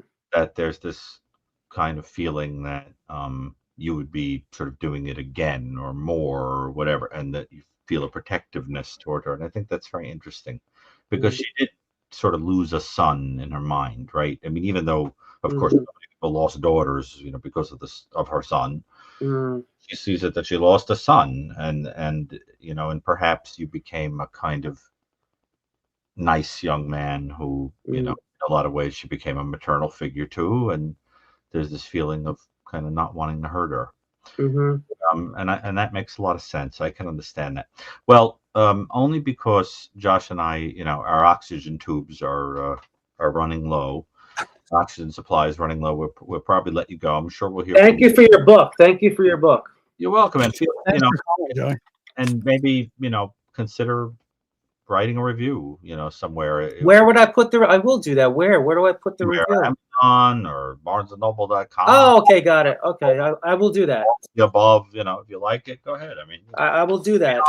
I think it's important for reviews, to be honest. And take care of yourself, okay? Yeah, thank you. Yeah, take care of that dog you got over there. You got another dog over there.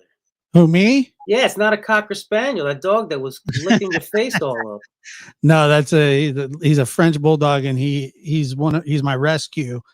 And if he doesn't get the attention that he requires, he's vocal about it. He sits there and goes, "Rawr." All right, love you guys. Love the show. Take care. Buddy. Take care. Thank you. Take care. All right. And thank you for waiting, Cassie. Cassie's our last call. Go ahead, Cassie. Where are you calling from?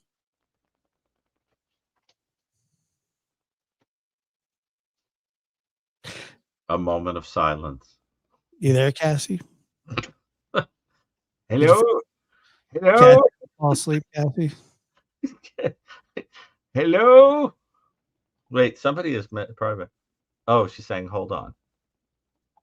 Oh. She's fixing her microphone. People are very amused when things go awry. Yeah, I'm completely the opposite. Really? Yeah, I'm not. When things go awry for me, yeah, on this show, yeah, no, I'm not amused by it. I think that's the fun of life, when things don't go the way you plan. I like it, zaniness and wackiness and everything going crazy. It's wonderful stuff. So it looks like Cassie has a microphone issue. Maybe she could type her question here and we'll answer it. I don't know. Cassie, if you hear us, spirit. Cassie, seriously, maybe you could type the message here, and we'll address it. That's okay, Cassie. Don't feel sorry. The audience doesn't know that she's saying she's sorry that her microphone isn't working. Can you hear this? Listen. Yeah, the sound of you moving a microphone. Oh.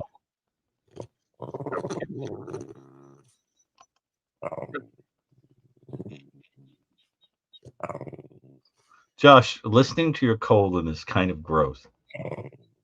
No, is that your dog? Pretty cute. He's pissed. He's like, why, he wants to go out for a walk or something? Oh no, he was just outside. He's barking at me. He's pretty cute. I'm sorry, that's adorable. But that's awesome. So where's the question from Cassie? Okay, it says, as a person who has autism, I always appreciate your comments. Oh, you're very welcome. My question was, in nature, we can observe cycles and appreciate life and such. True. Okay, waiting for the next, what they're typing. Well, she just bounced from the studio. That's not a question, is it? Oh, well, she was obviously a question with an important, was going somewhere. But anyway, people think it's funny that I said we were listening to your colon. It was disturbing. I didn't know what that sound was. It was kind of gremlin-like. What is that sound? What Hi, are Cassie, we can hear you. What? Cassie, are you there? Cassie. You can hear her typing. Oh, they can hear me. Can you hear me? Yep. Oh, Eureka. Oh my goodness, you can hear me. Oh, I'm so glad. A deaf man can hear you. Whoa! You like blew us out of the chair. The dog's awake. Yeah. I just wanted to say that first off, I'm just always very appreciative of how you frame questions about people with autism and how they are more likely to be victims, for example, and they're not very, people with autism being violent is very, very low. I mean, and during meltdowns and everything that, with frustration as children, especially, that's one thing. But yeah, but my question was about your love of plants. I also have a love of plants, and I was just thinking about how you talk about this new evil, and something that I feel, and I wondered if you did, is that getting away from nature, the way that man has gotten away from nature, has kind of made us not be as aware and maybe respectful of life cycles and growth and just what we encounter in nature, what people maybe encountered in nature 100 years ago, or even 200 years ago in the United States. It's funny. I never thought of that before, but it's so true. That I never, like, when I'm asked the question of what I like about them, it's something that I think I sort of knew somewhere in this kind of weird collective unconscious kind of way, but I never articulated it like that before, and that's 100% right. It's true. Yeah, I just kind of feel like some of the sickness inherent in our society, which can lead to this kind of evil, and I mean sickness in the soul, might be remedied, yes, from kindness, yes, from having more ways of finding one's identity, but also by reconnecting with nature, being able to see the truly just the cyclic nature of reality, and to be able to appreciate the when death for example, in nature, if death happens, it is always a nourishment kind of feeling. I mean, I might be getting a little, I might not be able to express it very well, but what I'm trying to say is just basically we have isolated ourselves from the natural world in the same way that people are isolating themselves from natural ways of interacting with one another. And I was just wondering if you had any thoughts on that, or if you felt similar to the way I feel that being in nature is a kind of healing for the soul and that kind of stuff. I think what you're saying is really very profound, because part of what has been so evil about the contemporary world is that we have filled it with all this technology and noise and all of that. And it has created such bombast and distraction and craziness that we have forgotten to look inward. In fact, that was the advantage of the period of COVID, was that it forced us all to kind of look inward. We didn't learn a damn thing, but we all looked inward for a little while. And it's very interesting, because the way I saw COVID, as terrible as it was, is that it was nature saying, like, hello, I'm still here, you can't ignore me. And the same thing happens with hurricanes and storms like that, is that they kind of force you to realize, like, death is always with you and it doesn't give a damn about any of it. And Right. and I think what happens, look, I mean, you're using the metaphor of plants, right? But I think the beautiful symbolism is the idea that the seeds have to kind of go into the dirt to grow into new plants. Yes. Yes. And there is a very mystical, spiritual idea behind that. The word in Latin, humus, which means a certain kind of soil, gives us the word hummus, like when we eat, Right. right? Yeah. And it also gives us the word humiliate. Oh, wow. I didn't know those two were connected. Cool. To humiliate means to put something down in the soil.